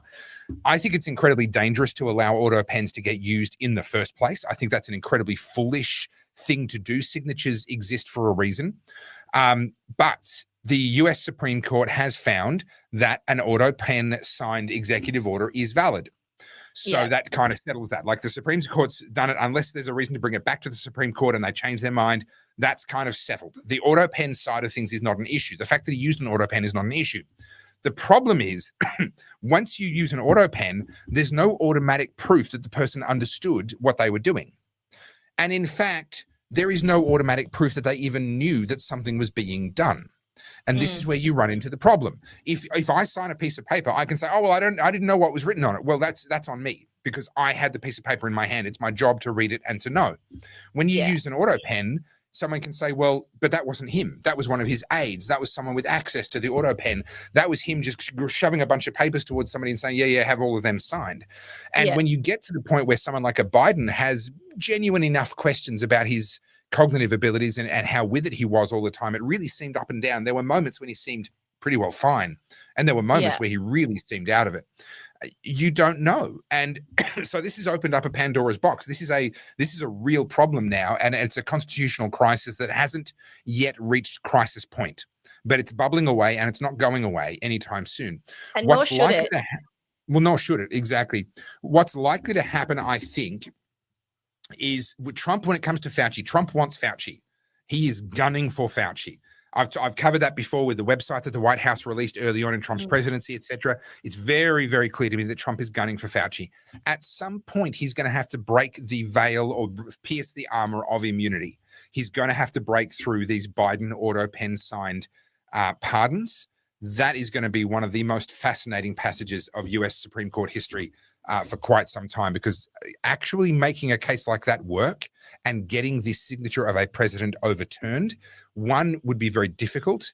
Two, would be very dangerous. So that would be an interesting one to watch. A couple of things. Firstly, I want to pull this up here just because clearly Brad's an anti-Trumper, which is fine. You can be an anti-Trumper. But dude, if Trump was a pedophile, we'd know. We'd know. They tried It would be everything. all over the place. Yep. They tried everything. The only thing that they could convict him of was apparently that there was a check to Stormy Daniels that they did nefariously through his business. Like, even that was like clasping at straws and has been disproved to be a thing. If he was a pedophile, dude, we'd fucking know. Yeah. Like, this is the thing. Hang on. I'm going to say this to all of you lovely people watching. You can hate Trump. That's fine. But hate him for a reason. Like, this is stupid. This is stupid. Yeah. Yeah. If you want to hate Trump, hate him on his policy, hate him on warp speed, that's fine. I can dance with you around that one. But this one, it just shows me you're dumb. Yeah. Like, be smart. We have smart people in this chat. Yeah. All right. Anyway. So people are saying, what about the Epstein list? I 100% agree that the Epstein list should have been released. I've said that over and over again. I've been public about that. They released the list, but it was a complete con job. It was a completely botched thing. Carly and I talked about that. I think it is wrong that they haven't released the list, and I think that it is very, very damaging to his reputation that they haven't released the list for exactly this reason. However, I think because there's people on there, like, this is what I've heard. And look, none of us know. This is the thing, right? Yeah. We're all on this podcast pretending that we know. None of us know. Literally, none of us are in the room. Correct. None of us read the documents. None of us know, right? So we can sit here and argue with each other. But the point of this is, I honestly do believe this, and I think this makes the most sense, that should the list be revealed, it would cause catastrophic collapse across the Western world, because it would be that bad. I honestly do believe that. The reason they've tried to lock it up for 75 years and they've tried to hide everything, because it would actually destroy social fabric. That's what I believe. I could be wrong. So that's my opinion. There's another version of a similar idea, which is that if he's kept records of all of his associates, that's going to include some people who are as guilty as hell and a bunch of people who are not. And the information in the little black book isn't going to say, oh, well, yes, this person fucked that many 15-year-olds. Like, that's not going to be in the black book. It's just going to be names, dates. This person flew on the plane. That's all we've got. And so to actually release the entire list means releasing the names of a bunch of people who are guilty as hell and deserve, the death penalty, and a bunch of people who aren't, and nobody knows for sure who's in which category. And that would be incredibly destructive. What is instructive here is that so when the Democrats were in, the Republicans said, hey, release it. Then when the Republicans were in, the Democrats said, hey, release it. And then Trump said, I'm going to release it. And then the Democrats said, no, you can't release it. And then it all just got really weird and really, really messy. I think, unfortunately, it's one of those things where the collateral damage I have no sympathy for a collateral damage argument based on, the people who are guilty are so powerful that we can't possibly hold them accountable. No. I've got no patience for that. But a collateral damage argument based on the fact that there's going to be a lot of names in there of people who haven't done anything wrong, right? If he's found a certain number of clients, he has to have tested the water with 10 times that many people, maybe 50 times that many people, in order to find those clients that he could lure, and whether it was a control operation for the CIA or Mossad or whatever conspiracy theory you want. There are going to be a lot of names in that book of people who didn't do anything wrong. And that's what I think is the actual cause of the hesitation. But can I also make the point here, when we're talking about sort of this Trump derangement syndrome and people saying, he's a pedophile, blah, blah, blah. Do you remember how we were told with absolute certainty, including, if my memory serves me correctly, some journalists coming out and saying, I've seen them, I've laid eyes on them, how Russia had released photographs of Donald Trump having golden showers with Russian prostitutes? Do you remember that story? There was this whole thing about, Putin's got leverage on Trump. There's photographs of him, doing all sorts of horrible things with prostitutes in a Russian hotel room somewhere. Where is that?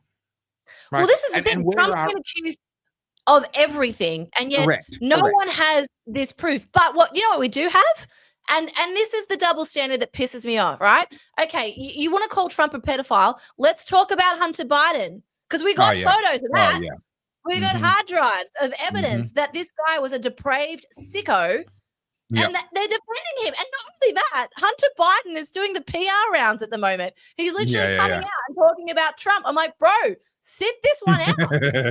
We've seen you snorting coke or some woman's ass. Like, we've seen you with a crack pipe passed out in a bloody bath. Like, just sit this one out. But this is the double standard.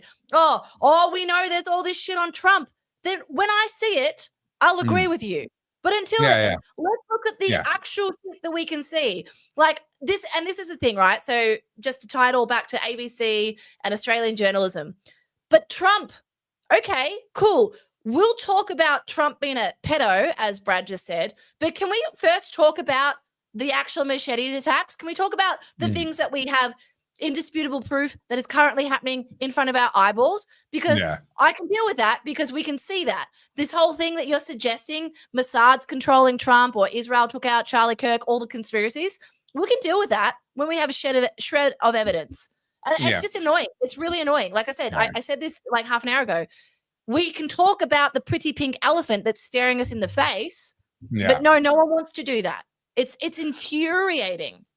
All right, let's dive into a couple of super chats. I just want to bring this up. Okay, yes. So we ever talk about this? Well, okay.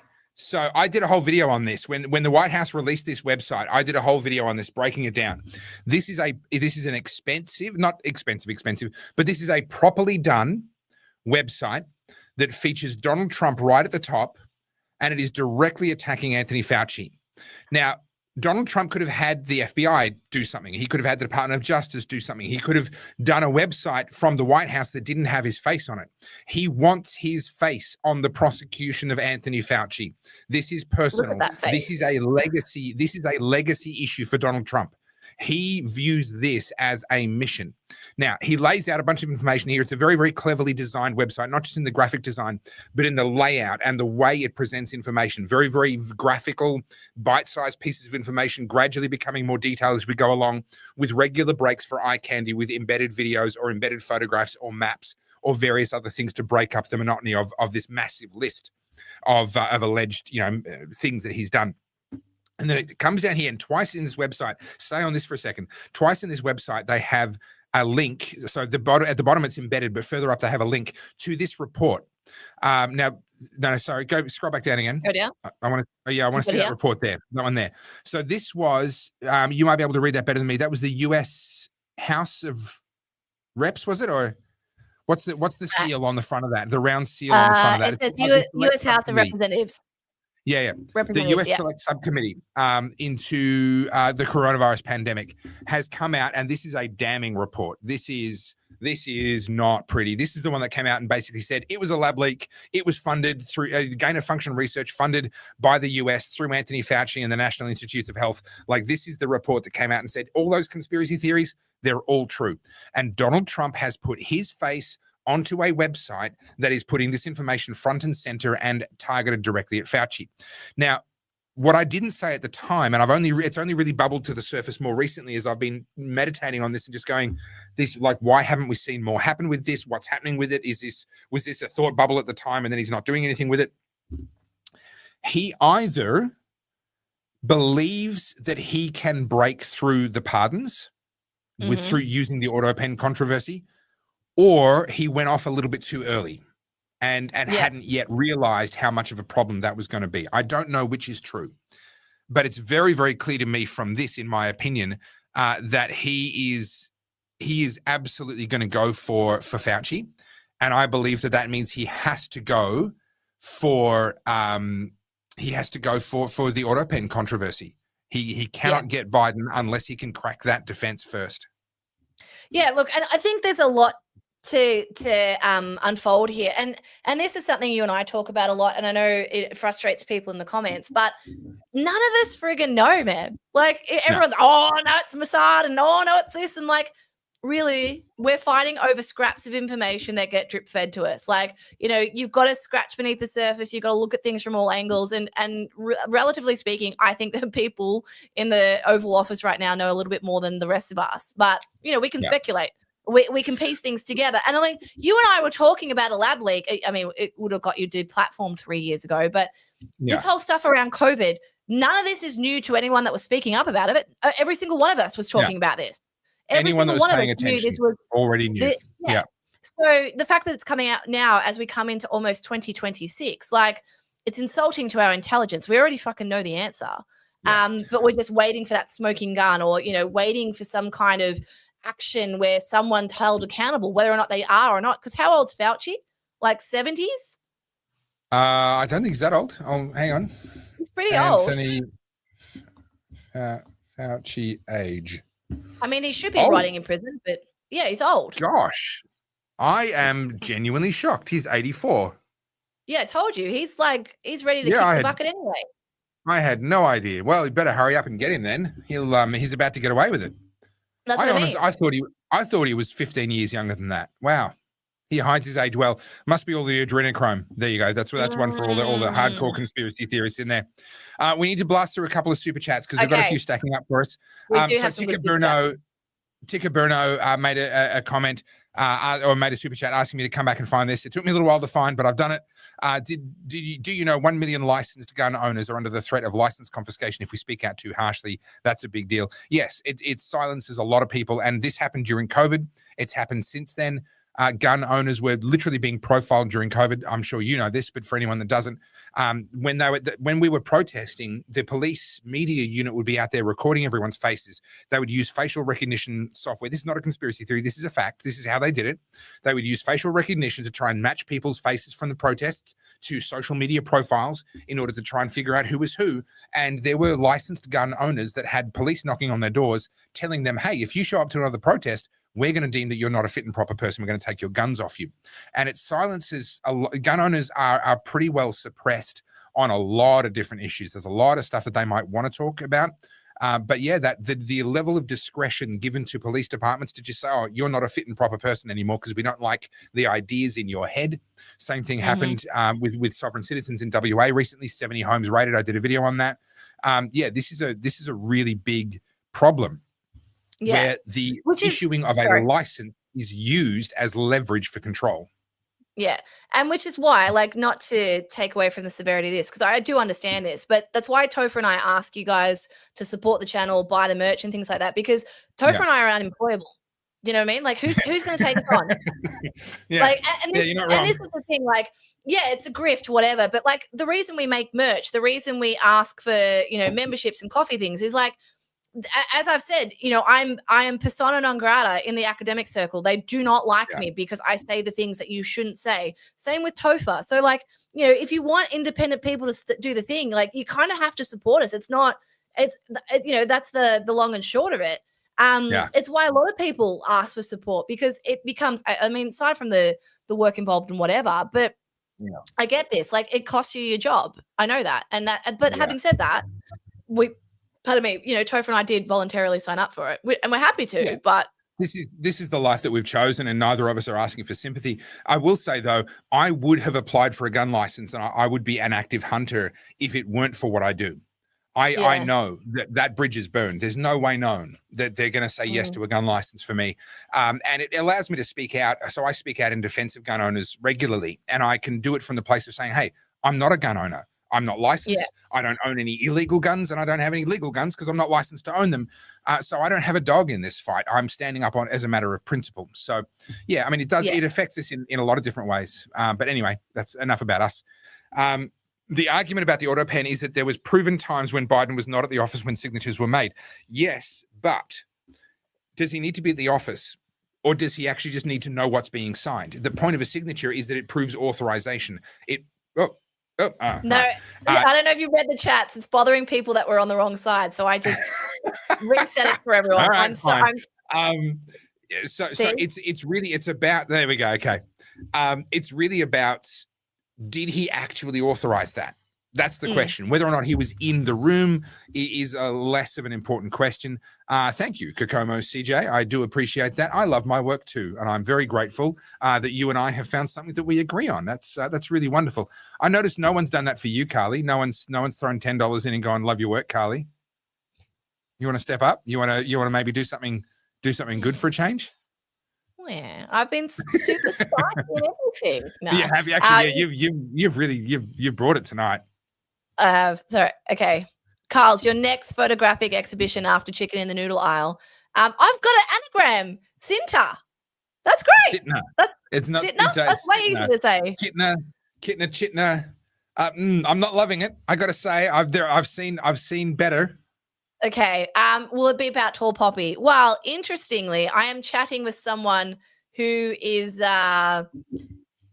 constantly battling this, and I won't say who that person is, but you can put two and two together. My next one is a book. I'm writing a book. So Chicken in the Noodle Aisle is actually a book. Excellent. So is it going to be like a coffee table? I want that as like a folio coffee table book to sit pride of place in the middle of my house. It's going to be, like a photo essay, but so it's kind of like one of those, I feel like this is where I found myself as an artist. I will take satirical photos and then back it up with philosophical and psychological and sociological arguments, right? So Chicken in the Noodle back it up with wank. Yeah. So for those of you who don't know what I'm talking about, I won't drive the point home again, but essentially I'm talking about how everybody.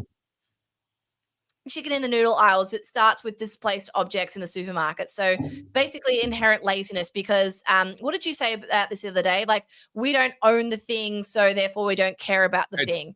It's the tragedy of the commons. No one owns it, so no one actually cares for it. Yeah. Yeah. So, and, this stems over into lots of things. It's not just chicken in the noodle aisle.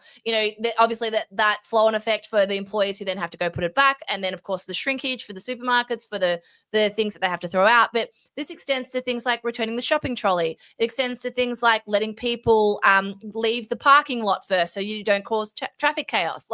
It's down to the weeds growing on the side of the Nepean Highway. This is social decay. The problem is when you talk about these things in isolation, you sound like a Karen. But realistically, we wonder why things are falling apart because we stopped caring a long time ago. Anyway, that's it. All right. We've got a couple more super chats we've got to get through, and then there's two topics. We haven't done Mamdani, and we haven't done Bill Gates. All right, I've got some Mamdani. American news. We're going to finish with some American news. All right, let me blast through a couple more super chats here. So we have Phonic Photon, Tim Haluriak's video on the Constitution fraud is clarifying. Well, if I could spell it, I would look it up. That is a phenomenal name. That's not bad. Thank you for the tip. I will try and bookmark that. If you could send me an email, that'd be great, so that I can spell that name correctly, please, and I will look that up. Evidence for fake crimes. Oh, shit, sorry, that's my fault. Right. Thank you, Lucas, for your subscription too. But sorry, go back to the other one. There was one earlier as well that I put on screen, but I didn't call out. But thank you very much appreciated. Evidence for fake crimes can be fabricated as quickly as it can be invented. Evidence for actual crimes takes time to collect and collate. Yes. Prosecuting in a way that actually has a chance of succeeding is unfortunately a bit of a painfully slow process. It's not super. It's just a chat. Thank you. Thank you, your soul. Half a coffee. $5 is half a coffee. That's probably not wrong. Do appreciate half a coffee. Bad, isn't it? $5 is half a coffee. Carl's and I will have to fight over who gets that half. I'd implore you both. Well, Joe, I'm very pleased that you have low standards. Thank you. I'm glad that people like you exist. A political strike team, maybe, like the Shield, but in politics. Yeah, maybe. Eric Alistair supporting the fellow unhirables. Oh, look at this. Oh, Baz. Teacher's pet. Baz, you better be on the Oddies YouTube. Otherwise, that goes to Topher. So be careful. If you're on Topher's feed, it goes to Topher. I'm pretty sure he is. I'm pretty sure he is because he's in the chats and arguing with people. So, all right. And then we have D. Mayer. Should cover a couple of coffee beverages. God bless you, Topher and Carls. Thank you very much. We do appreciate that. Okay. question here. How likely the Libs dump net zero leadership spill incoming? I'm going to say it's a certainty that they will dump net zero by 2050. That is a certainty. And I'm going to say there is at least... Just clarify that. When you said dump it by 2050, do you mean dump net zero in recent, you know what I mean? Just clarify. Yeah, okay, good point. So the policy is called net zero by 2050. That's the Liberal Party version of the Labor Party's one, which is 2035, I think, or whatever it is. So they will dump that policy soon. I think they'll dump that policy probably within weeks, if not possibly days. It could happen this week, but I'm going to say within weeks. I don't think that they will go to the next election with Susan Ley at the helm. Yeah, I don't see that happening. I think it'll be probably. I don't know. I vacillate a little bit on this. Probably, if I was a gambling man, I would say Angus Taylor, because he's a little bit more senior. He's been in there for a bit longer. He's probably seen as a bit more electable, whereas Andrew Hastie is viewed as a little bit more of a hard man. So probably Angus Taylor at the helm, possibly Jacinta Price as the deputy under Angus Taylor. That's something like that. I'm not making that as a prediction, but in terms of dumping net zero, I think that's a certainty. Leadership spill between now and the next election, 75% plus chance, and I think it'll happen before the end of next year. So I'm not saying it'll happen this year.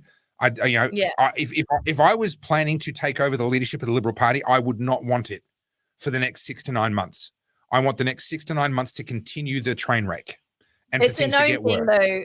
When there's a leadership spill, the new leader runs on a bit of a high. So you don't want to have that too early. You don't want to peak too early, as they say. Correct. You want to ride that. You want to still be somewhat fresh and be offering an alternative, a break from what has come before. So, strategically.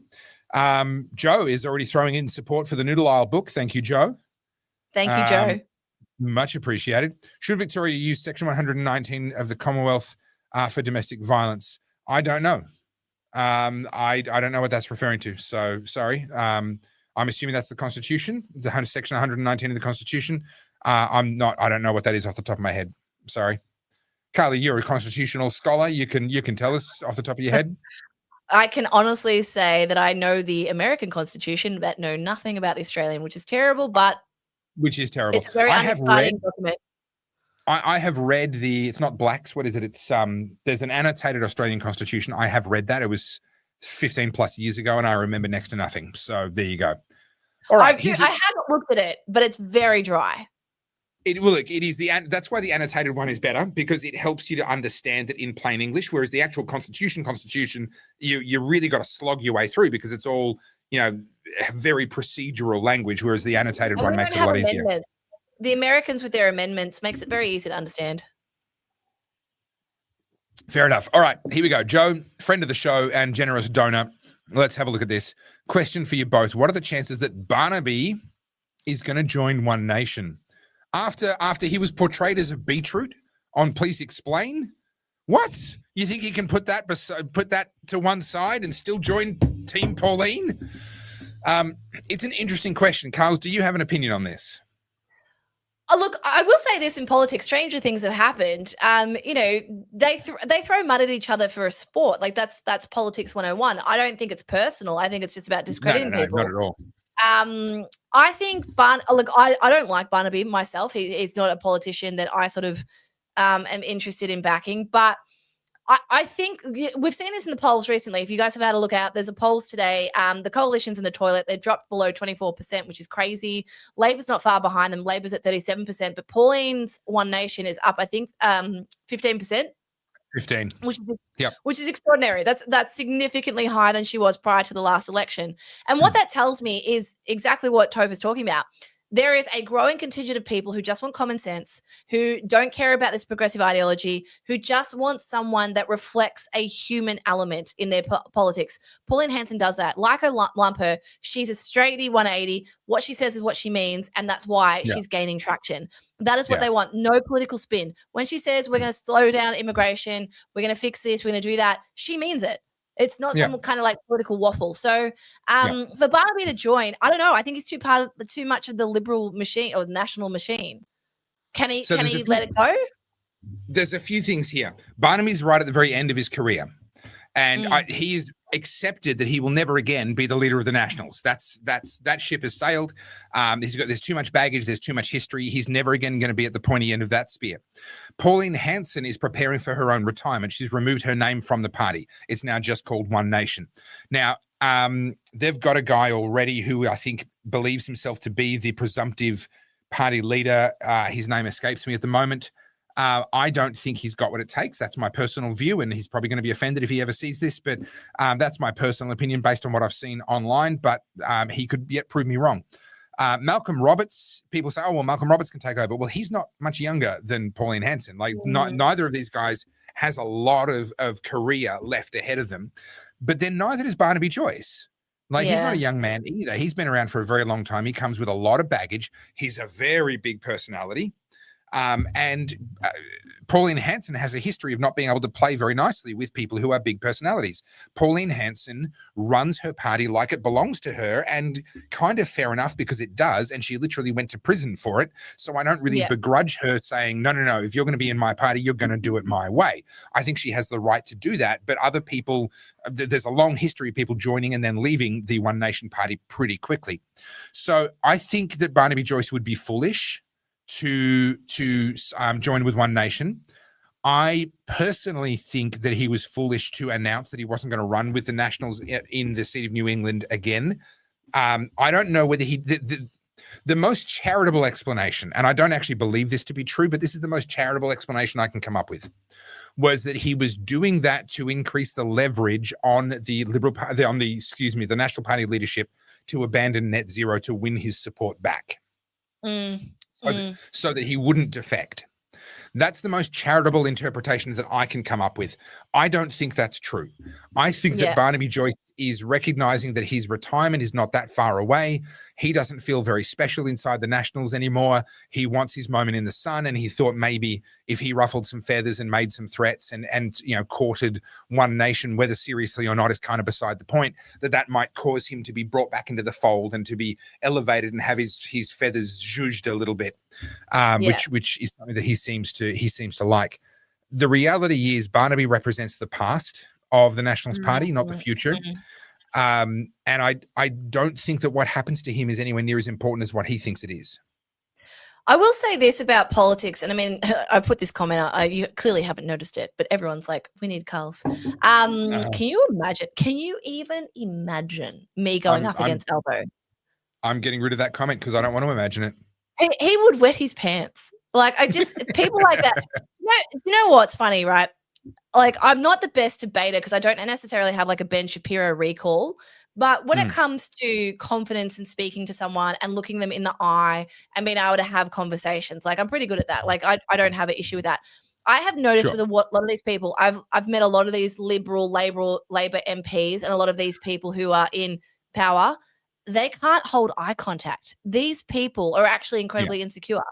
And so what you need, that's why someone like a Trump or a Farage or Georgia Maloney does well, because these are people who actually have very strong personal constitutions. They're people who are confident in themselves. Going into politics, you're going to be not assaulted, but like insulted. Yeah, you're going to be attacked, insulted, called names. Yeah. It's part of it. Being a public figure, same shit, right? You just have to deal with it. And it does take a little bit to get used to. To be honest, it wasn't easy. But when it comes to politics in Australia, we have a lot of older people. Nothing wrong with old people, but we need fresh blood. Like, I will say this, right? You know that 21-year-old Labor MP, the young girl?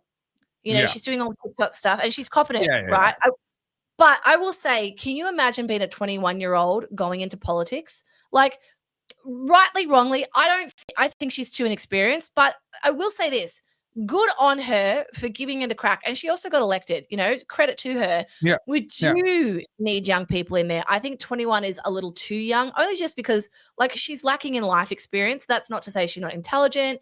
We probably disagree on a lot of things, but there is no incentive for young people in the peak of their career to get into politics. And what I mean by that is if you're currently working in the private sector, you're in your 30s and 40s, they're your breadwinning years. These are the years where you build your reputation, you start to acquire wealth, you start to get promotions, you start to see success. What would make people leave the private sector to go work in the public service? It's not money. People think it's money. It's got Yeah. nothing to do with that. You got to feel like, A, you're building a legacy, that you can actually have an impact, that it's a use of your time. And if you go from, let's say you're in a C-level job in a private business and you come across to politics, Topher's left the chat, he doesn't care anymore, right? You think about this. You're going to give up your cushy job, your anonymity, why can't I never get that word out? Anonymity. Every time I say it, I'm like, blah, blah, blah, blah. You're going into the public sector where you're going to be, basically hung, drawn, and quartered by the public. Why would you give that up? Money is not enough. There has to be a reason, and there isn't one there. One of our viewers has just activated my almonds. Oh, God. Yes, everybody, that is a drink. That should be on the mug. Activated It almonds. needs to be on the mug. Absolutely, activated my almonds. I think if we're going to have a spicy Carl's plushie with you as a Carolina Reaper, we need to have me as an activated almond. Those are the two plushies. I like it. And that is actually on my list of things to do this week. The plushies are coming back. I'm back on it. Excellent. Okay, now this got me going, and you, Carl, will understand why. Dragonic Horizons says we still have this shitty ranked choice voting. Oh, almonds activated. You can vote 1 Libertarians and 2 One Nation. Yes, you can. Ranked choice voting and the preferential system, which we have, which are the 2 different ways of saying the same thing, is not shitty. It is a brilliant idea. And I'm going to prove it to you using the current situation in New York, because that's one of the topics we haven't got to yet. Good segue. Let me read to you some analysis of what's going on in New York at the moment. This is some political analysis, which I agree with. I think this person is absolutely correct in what they're observing. News poll shows that Zoran Mamdani, now this is the hardcore social Marxist, beyond socialist, he's a hardcore Marxist. He's a full-on communist, this bloke. Yeah. New poll shows that Zoran Mamdani loses, which is a good thing, if Curtis Silwa, who is the conservative candidate, drops out of the New York mayoral race. So there's 3 people in the race. There's Cuomo, who's not a good option, but he's an awful lot better than Mamdani. There's Mamdani, the Marxist, and then there's a conservative candidate who's kind of there as an also-ran. He's got no chance of actually winning. So back to the commentary. Conservatives are now advising New Yorkers to vote as if it were a head-to-head race between Andrew Cuomo and Mamdani. Why would they do that? Well, let me jump down to the polls. The latest poll puts Mamdani at 44%, Cuomo at 34%, and Silwa, the conservative, at 24%. Now, on that breakdown, Mamdani wins. But the fact is that actually he only wins because the vote, the anti-Marxist vote is split between Cuomo and Silwa, the conservative option. What ranked choice voting does, what instant preferential voting does, is it allows you to say, well, I'm going to vote number 1 for Silwa, but if he gets knocked out, if he's not in the running anymore, my vote will go to Cuomo and not to Mamdani. And that's what stops this splitting of the vote problem from happening. As things stand right now, if Mamdani wins, it won't be because he got a majority. It'll be because his opponents were split between 2 options when he was there as the only option on that extreme side of the ballot. I will say this, for anyone who was not paying attention during the COVID years, Cuomo was one of the worst of the worst, and his brother used to work for CNN. Yeah, I've got no love for him. The 2 of them sit there bloody on CNN, self-flagellating each other. It's disgusting. Cuomo's responsible for a bunch of people dying in nursing homes. He put COVID positive people back into nursing homes. He's also the one that orchestrated all the refrigeration trucks in what's it called? The park, Central Park. This guy pure theater, pure political theater. He is a monster. He should not be able to rerun. But, and this is the only time you will ever hear me defending Cuomo, up against Mamdani, if they're your only 2 choices, guys, we've got to go Cuomo. Yeah. And I don't like the guy. He is despicable character. Anyway, Mamdani, this is how they get you. He is. And this is what I say all the time. And I know this bothers people. You have to give these people credit where it is. He is charismatic. He is young. And he is playing to the base. He's saying all the right things. He's supported by AOC, who's also young, who says all the popular things. Now, you know, if you want to look at why these people are even getting a groundswell around them, because, you know, there's multitude of reasons. We've talked about it 100 times. The youth have been indoctrinated because of institutions, because of all the Marxism in unis and also in high schools. But not only that, right? That's one side of it.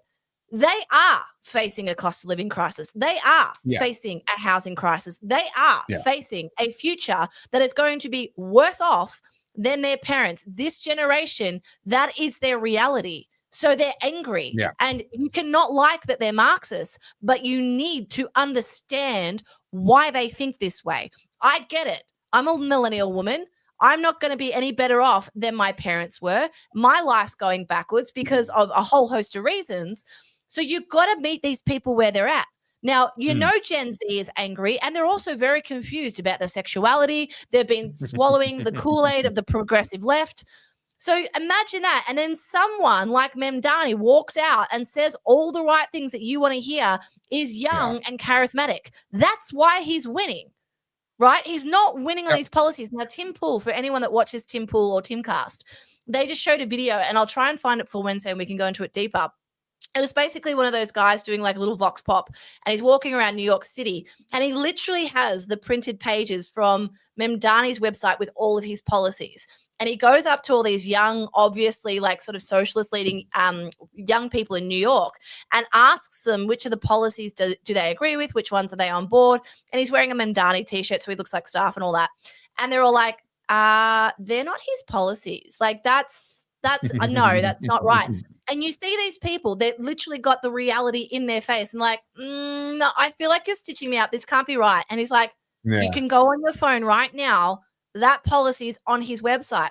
And this comes down to that whole like cognitive dissonance, right? They have got the reality in their face and they still cannot see it. That's what we're up against. And that's why like when Topher and I go back and forth, we talk about human rights and ethics and blah, blah, blah. I'm like, that's all cute when we're on the same page. We ain't on the same page. That stuff, throw it out the bin. That's why everyone ends up in an El Salvadorian prison. That's where I am at. Like, round these people up. That's also that thing that you remind me sometimes, because I get a little too deep into the weeds.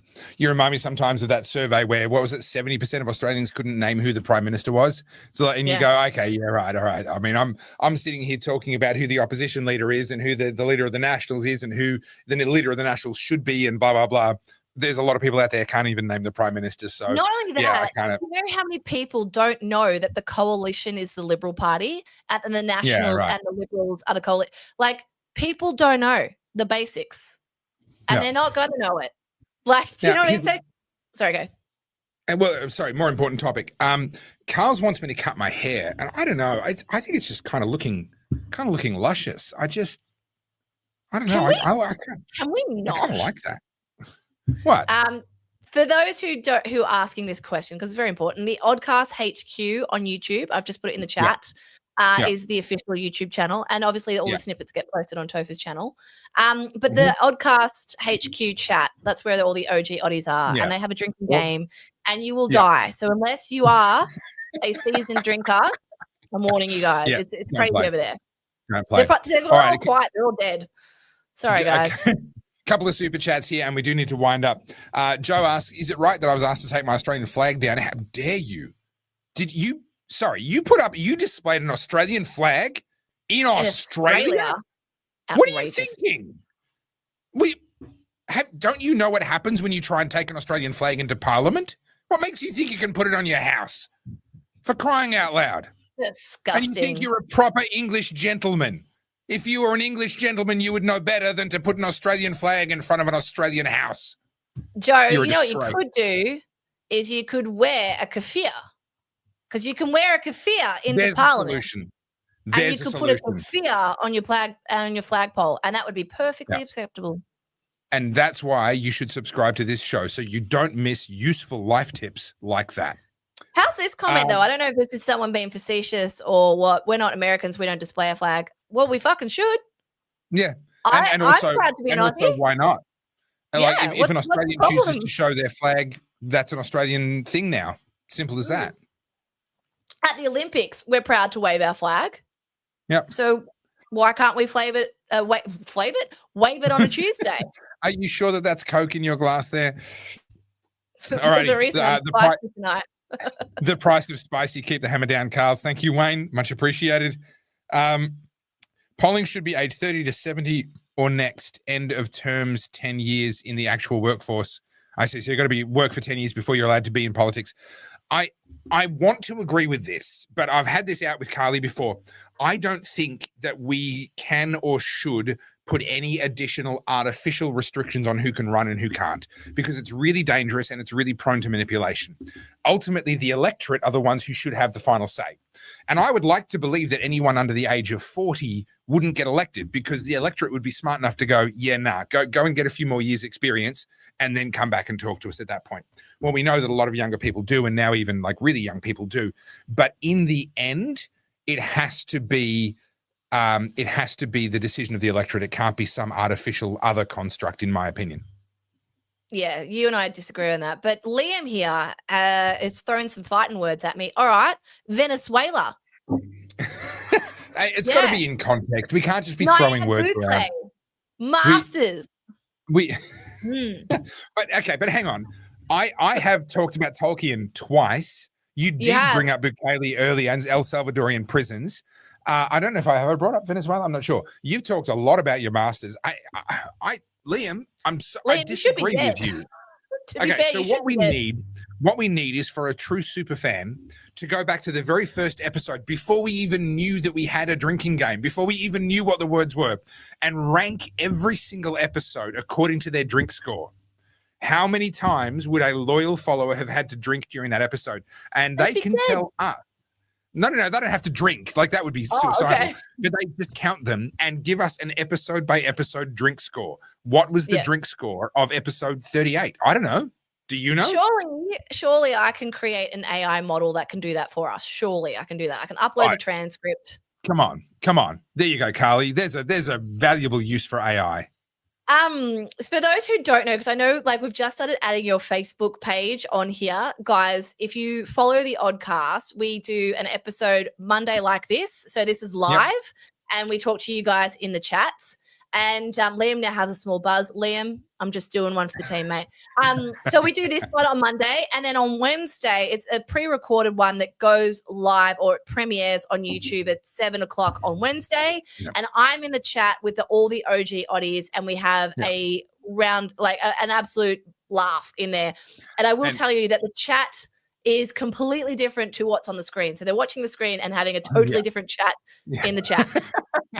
And also, after the live stream, after the premiere finishes for that Wednesday episode, all those chats disappear. So you have to be there. You're either in there as part of those people watching the premiere, or you just get the other comments that get made later on, because they all disappear. So if you are watching, it's a great point, Carly. I hadn't thought about this. If you are watching on my X, on Carly's X, on my YouTube, or on my Facebook, make sure that you've subscribed to @The Oddcast HQ on YouTube specifically, because there is no other way that you're going to see that Wednesday night episode. That is the only place, except for like it does go up on podcast platforms. But in terms of video, that is the only place that you will find our Wednesday episodes. It's a good chat. And just to round out what we're saying, the OG oddies, we call them, all the oddies, they have started a drinking game. It's very dangerous. Basically, you take a shot every time we mention the words we were just talking about. So you might die. I'm just warning you. I don't want this on my conscience.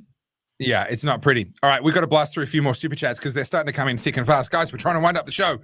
The biggest danger to us is changing the voting age from 18 to 16. We don't need the public education system voting with how they educate kids lately. Yes. And again, I mean, I don't actually want this in practice, but I think the world would be a better place if you couldn't vote till you were 30. Just a bit of life experience. I feel like this, we're just on the voting thing, so I wanted to add this in before Liam sent me some fighting words. When it comes to being able to represent the Australian public in Parliament, I do think you need to have some skin in the game. And look, this 21-year-old, I cannot remember her name, but I know she's a Labor MP. I appreciate her courage. I appreciate her enthusiasm. And I don't want to discourage that. Just because I disagree with her politically, I don't want to discourage that. She doesn't have any skin in the game. She hasn't been in the private sector. She hasn't run a business. She probably hasn't bought a house yet. She obviously doesn't have kids yet. Like, I feel like there needs to be something that she is doing that she can make herself a bit more relatable to the public. I do believe that. And I think that 30 would actually be reasonable. You need to be 30 to be, and not only that, like it gives you a chance to like go and have a life. Like go and live. do Yeah. something. Once you're in politics, if you're actually in politics, if you're actually doing it, it is all consuming. So I don't want to be in politics. You know, I look at I know people complain about how much politicians get paid. You know, when I was running to be a senator, I've never made 200 grand in a year in my life. Senators get paid 220 grand. But I looked at the money and looked at what they had to do and went, if I actually get elected, which I was running to make up the numbers in Tasmania, if I actually get elected, I'm like, that's not enough money for how hard the good ones. There are the lazy ones, of course, but you look at it like Senator Malcolm Roberts is my benchmark. I talk about him all the time. He is my benchmark. That is what a senator should be. He does not get paid enough for the work that he does and the commitment that he has to his work. So yeah, if you go into that when you're young and you actually take it seriously and you let it consume you to the degree that it should, gosh, I wouldn't want to live like that. Not from a young age. Just to answer this question, it just comes down to people vote red no matter what. Like that's pretty much it. And I was actually having a chat with someone about it's Emily from Voice of Victoria. We were talking about Jacinta Allen next year, and I said that I do believe that Labor will get back in Victoria, but I think she'll be ousted from her seat. And Emily made a comment. She's like, they will throw everything and the kitchen sink at Bendigo to make sure the incumbent doesn't lose her seat. And they might, and I'm sure they do, like they did that with Daniel Andrews, because Emily and I and myself were involved, obviously, with Ian Cook trying to take on Daniel Andrews. And from what I understand, he is running again next year. But when it comes to Jacinta Allen, I just don't think if she somehow gets reelected, knowing how much Bendigo hates that woman, like I don't, I give up. Do you know what I mean? If she somehow gets reelected, and to be fair, she only needs 31%, 32% of the vote. Like something it's really like low. that. It's not much. I mean, look, they get all the preferences from the Greens, and people get okay. Can we just go back and touch on the preferential voting thing? People get cranky and they say, "How come they're getting elected when they only got 33% of the primary vote?" Okay, but if they got the most primary vote, even though it was only 33%, then in the American system they would have still won, and still only on 33% of the vote. I don't like these people complain about the preferential system and don't realize that no matter which system you pick, it starts with the same problem. No one got 50%. The highest anyone got was 33%. The different systems choose to do different things with that information. And I think our system happens to be the best. And I will defend that. I've made videos about that. I did the whole marbles thing to explain how it works. Our system is genuinely brilliant. But if you say, we need to get rid of preferential voting, that doesn't get rid of the fact that the highest score, so to speak, might be 33%. What are you going to do with that? In a first past the post system, in the American system, in the French system, in the Australian system, we all do different things with it. In the American system, they give it to whoever got the most. In the French system, they have runoffs. So they say, right, we're going to keep the top two, and we're going to have another election a few weeks later where you come back and you only vote for those top two. Well, that's the same thing as a preferential system. We're just asking ourselves, who are your top two? Who are your two-party preferred out of those? So why not put it in the ballot in the first place and do what's called instant runoff, where as soon as we have the primary results, we can then calculate the runoff. We know what the result would be if there were a runoff election, but we already know, so we don't have to have one. Like I struggle to see how people don't realize that this is a better way to do it. Anyway, I think honestly, it just comes down to literacy with our political system. That's what it is. But anyway, continue as we were. Joy Division, yes. I don't know who the Prime Minister is, but I always buy whatever band T-shirt he's wearing. Listen, if I can get a Prime Minister one day to wear good people break bad laws, I would die a happy man. Can I just say something on the whole Albo wearing the Joy Division shirt? Like, I talked before about Trump being relatable, right? Like, even though he's a billionaire, people find him relatable. Albo doing the whole PR move, like the Joy Division, or like maybe he does like Joy Division, who knows? But it feels disingenuous. It feels cringe. Every time they do something, like Jacinta Allen putting out like her Gen Z kind of TikTok-y things, right? Or like her tweets, whatever, trying to sound cool. I'm like, it's just peak cringe. I can't stand it. Just if Albo came out and said, I'm a big fan of Barbra Streisand, I'd be like, fucking go you, man. Like, that would feel more authentic. Yeah. Do you know what I mean? Like, there's just something about it that makes me go, eh. Yeah. Yeah, and that's fair. That's fair. Just going through a few here. You shouldn't be able to vote unless you pay tax. Again, I agree. I actually agree. But that brings up so many other issues. Yes, would we get better results? Yes, I think we would. Does it create some other issues? Yes, I also think it does. Would I prefer to live in that world? Yes, I would. I would gladly swap to a world that worked that way. But I have some reservations. But let's not go down that rabbit hole. Joe, friend of the show, says played the drinking game, but even in that, and also the change of voting and then the extension of a federal cycle smells really bad. The change of voting and then the extension. So change of voting down to 16s, I think. The extension of a federal cycle. So they've talked about changing it from 3 years to 5 years and various other things. Having served for this country, I see bad things. This is bad. Look, Joe, I'm actually really optimistic about Australia, and this might be a good spot to kind of work towards winding up the show, Carly. But I genuinely believe, I said months ago that the end of net zero is closer than people realize, and now all of a sudden we're here. With the Nationals having abandoned it, I'm convinced the Liberals will abandon it. And if they don't fuck it up, if they actually put in place leaders in those parties that can authentically champion cheap energy and the abandonment of net zero, then I think they'll be rewarded at the polls. I think they'll do very, very well. If they don't, if they screw it up and make it this mealy-mouthed half-ass thing, then Pauline Hanson's going to do really well at the polls. I'm not saying that the Liberals are going to win at the next election. I'm not saying that it would even be good if they did. We've got another 5 years of tough times ahead of us, in my opinion. But I do think there are really good things ahead for Australia. The global shift, like nobody saw the sexual revolution coming in the 1960s. Pun not intended, but still slightly funny. No one saw it coming until it was on them, till it was happening. And they're like, what is going on with all the kids these days? No one saw. I mean, I did. Sorry, I'm going to claim credit for it. I've been talking about the coming cultural revolution for about 4 years since I started really first bringing it up in a big way and talking ad nauseum about the two truisms: the revolution always eats its own children, and the every culture breeds its own counterculture, and how both of those things are always true, which means they're meaningless until we see them happening in a big way at the same time. And then you're on for big social change in a short span of time. And I started saying that about 4 years ago during COVID. And that is coming true now. Everyone can see there is a massive cultural shift on. There's a graphic I didn't pull up. There's a story.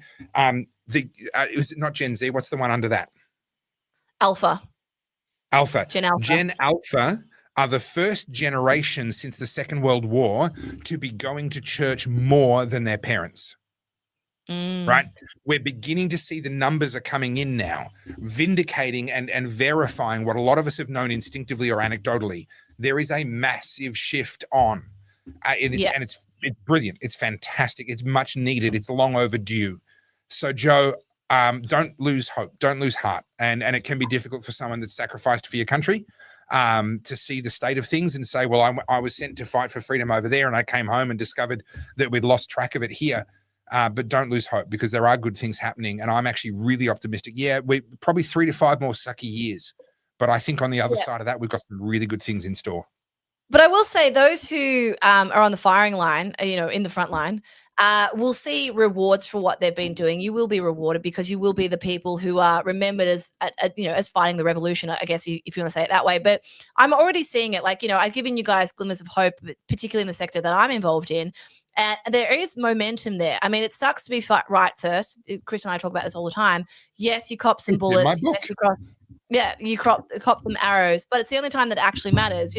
Once the revolution's here and things start to settle again, if you didn't fight for it, you're just one of the pack. You're just one of the people that gets to blow in the breeze.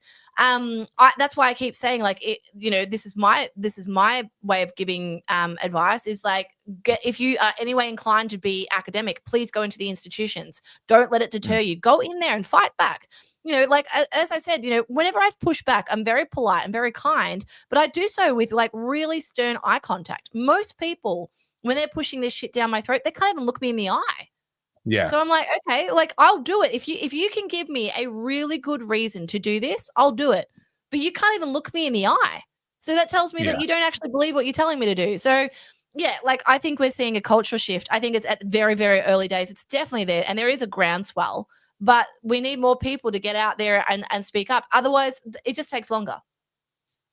Yeah, and this is that thing of please don't come to us quietly in the background and whisper in our ear how much you love what we do and how much you support us. Like, insulting. we appreciate the support, but you'd better be saying it publicly, right? And this goes both ways. I used to, when I would live stream from the protests, and I'd be out there on the streets of Melbourne along with a bunch of other brave people, taking the risk, rolling the dice. What's going to happen today? Are we going to get knocked over by police horses, shot with rubber bullets, arrested? We don't know.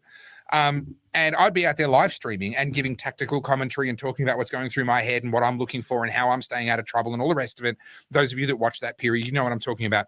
And there'd be people in the comments trying to tell me, oh, you're a coward, get up near the front, or go this way, or do this, or tell everyone this, and they'd have all these different ideas for me. And I would just point blank say to people, unless you are giving me advice physically into my ear, standing next to me in the street, facing the police shoulder to shoulder, keep your advice to yourself. Yeah, exactly. Yeah. And it's kind of both of those things. Like, on the one hand, don't be an armchair warrior and don't be trying to tell us how to do what needs to be done. Because honestly, get up here and it's different. It feels real different. Being out there on the streets feels real different to being at home on the couch. But also, if you admire us for being so vocal, and there was lots of wonderful praise for you, Carly, and rightly so, for taking the stand that you took at the university, etc. If you admire us and you admire that kind of courage, be us. Every one of us can do it in our own way. Every one of us has opportunities and contexts in our own life. And you might say, well, I don't have a big social media following. It's not about that. You don't have to do it on social media. You can do it in your private life, in your personal life, in your own interactions. Might be with your at kids. Work. It could be at work, could be at church. There are so many different, sports clubs and whatever. It's family. There are so many different contexts in which a little bit of courage is needed. And if you admire courage in others, imagine how good it's going to feel when you get to admire courage in yourself. Because I tell you, that is an amazing experience. Yeah. And I'll save this one for Wednesday. We'll talk about it. But I've seen some really encouraging things from extending, not an olive branch, I wouldn't say that. But like I said, I'm unless someone asks me outright what my politics are, I don't talk about politics at all. Like at uni, no one knows that I have this podcast. No one knows that I have, political leanings. I don't speak about it. Secretly hate watch. Yeah, no, maybe they do. Maybe my lecturer is watching right now. Who knows? Yeah. But I protest quietly when there's an opportunity. I don't go, fuck you. I don't walk into uni going like this. You know what I mean? I don't do that. I do it by like politely declining to include the welcome to country in my thesis. Yeah. And only until they I will make them, like I said, look me in the eye and ask me why I've neglected to put it in there. And I'll happily tell them, I said, it's a political statement. I won't do it. And then do you know what they do? They're like, yeah. Well, they've never had to have that conversation before. No one's ever actually said that to them before. Yeah. They're being forced to think for the first time. Yeah, so it's not like I'm going in there like literally holding a gun to everyone going, oh, I'm a conservative, you'll back off, because I'm not even conservative. But do you know what I mean? Like it's not like that. I think a lot of people think like you have to go in there, being extroverted and fighting back. No, it's civil, what do you call it? Civil disobedience. Good people break bad laws. Good people do, indeed. Well, that sounds I really need to go. I am desperate to go to the bathroom. Just so everyone knows. And you need to get some. You need to get some sleep. You've had a big week. Congratulations. Hopefully, we don't get cancelled, hard or soft. But we'll see how we go. We're just going to say that we're going to speak the truth and do what we do. And hang on. Hang on. Whoa. Well, okay, Tricky, you're being hard on yourself. For those that are listening, I will feel ashamed for the rest of my life that I never went to a protest. Says Tricky Hat. Okay, none of us can change the past. Right. There's a lot of people that are dealing with, not going to a protest. There's a lot of people dealing with regret for having gotten a jab, and they might have gotten it because they believed it was the right thing or because they were bullied into it or any one of a number of things. There's people that are dealing with that. There's people dealing with regret and shame in all kinds of different ways. And I would suggest, rather than defining your entire future based on the shame that you'll feel for something you can't change, can I just suggest you reframe that and use that pain, because that's what it is. It's a pain. It's a disappointment that you feel in yourself. Use that to think through your values. And I have a masterclass on this. I'm not going to try and sell it to you now, but I will be re-releasing it next year, to think through your values and think through who you are, and to choose that you will never add to that ever again, that you will go through the rest of your life. Yeah. There will be more opportunities. So you didn't go to those protests. Yes. Yeah. But there will be more. And it's not like there's other ways of protesting too. It's one thing to be in the streets, obviously. That's one part of it. But like I just said about the welcome to country and things like that, that's a form of protest. Just pushing back. It doesn't always have to be holding a placard and chanting. But it doesn't even have to be protest. There are so many ways that you can give and support. There are so many people out there, whether it's politicians and political parties and what have you, whether it's lobby groups, whether it's community groups and charities that are just trying to help other people. Forget politics and policy and all of that for a second. There are so many people out there in the world breaking their backs, trying to do some good. And the world of difference that it would make to them for someone to come along and go, hey, listen, what would it mean to you if I showed up 4 hours a week? What do you need? Maybe they need some office skills. You can stay at home, just do stuff on spreadsheets, and it's going to make a world of difference to them because it helps them to stay organized and stay on top of things. Maybe it's someone who's physically out there doing stuff with them. There are so many ways that you can give. So I would really strongly urge you, Tricky, to move away from this frame of mind that says, I've got this thing in my past that I can never undo and it will define my future. And move away from that and say, I've got this thing in my past that causes me an enormous amount of grief, and I'm going to use that to focus my energy into doing something good in the future. Yeah, I agree. And we can't, and that's why when people say, oh, I'm so mad that I took the vaccine, don't be hard on yourself. You like you and I talk about this a lot. But honestly, before we came onto this podcast, you did say, Carly, I know you're tired, so this doesn't have to be a 2-hour podcast, and it's actually been one of our longest. So can we please relieve my bladder? Okay, fine. Tricky, well done for helping people with paperwork. I think I know what you mean. Well done. You can be proud of that. All right, everybody, good night. Follow at the Oddcast HQ. Make sure that you are there on our YouTube channel at the Oddcast HQ on Wednesday night for the full show, and buy us a coffee. Am I pointing the right way? Yes, you are. You're pointing at the right thing. Thanks, guys.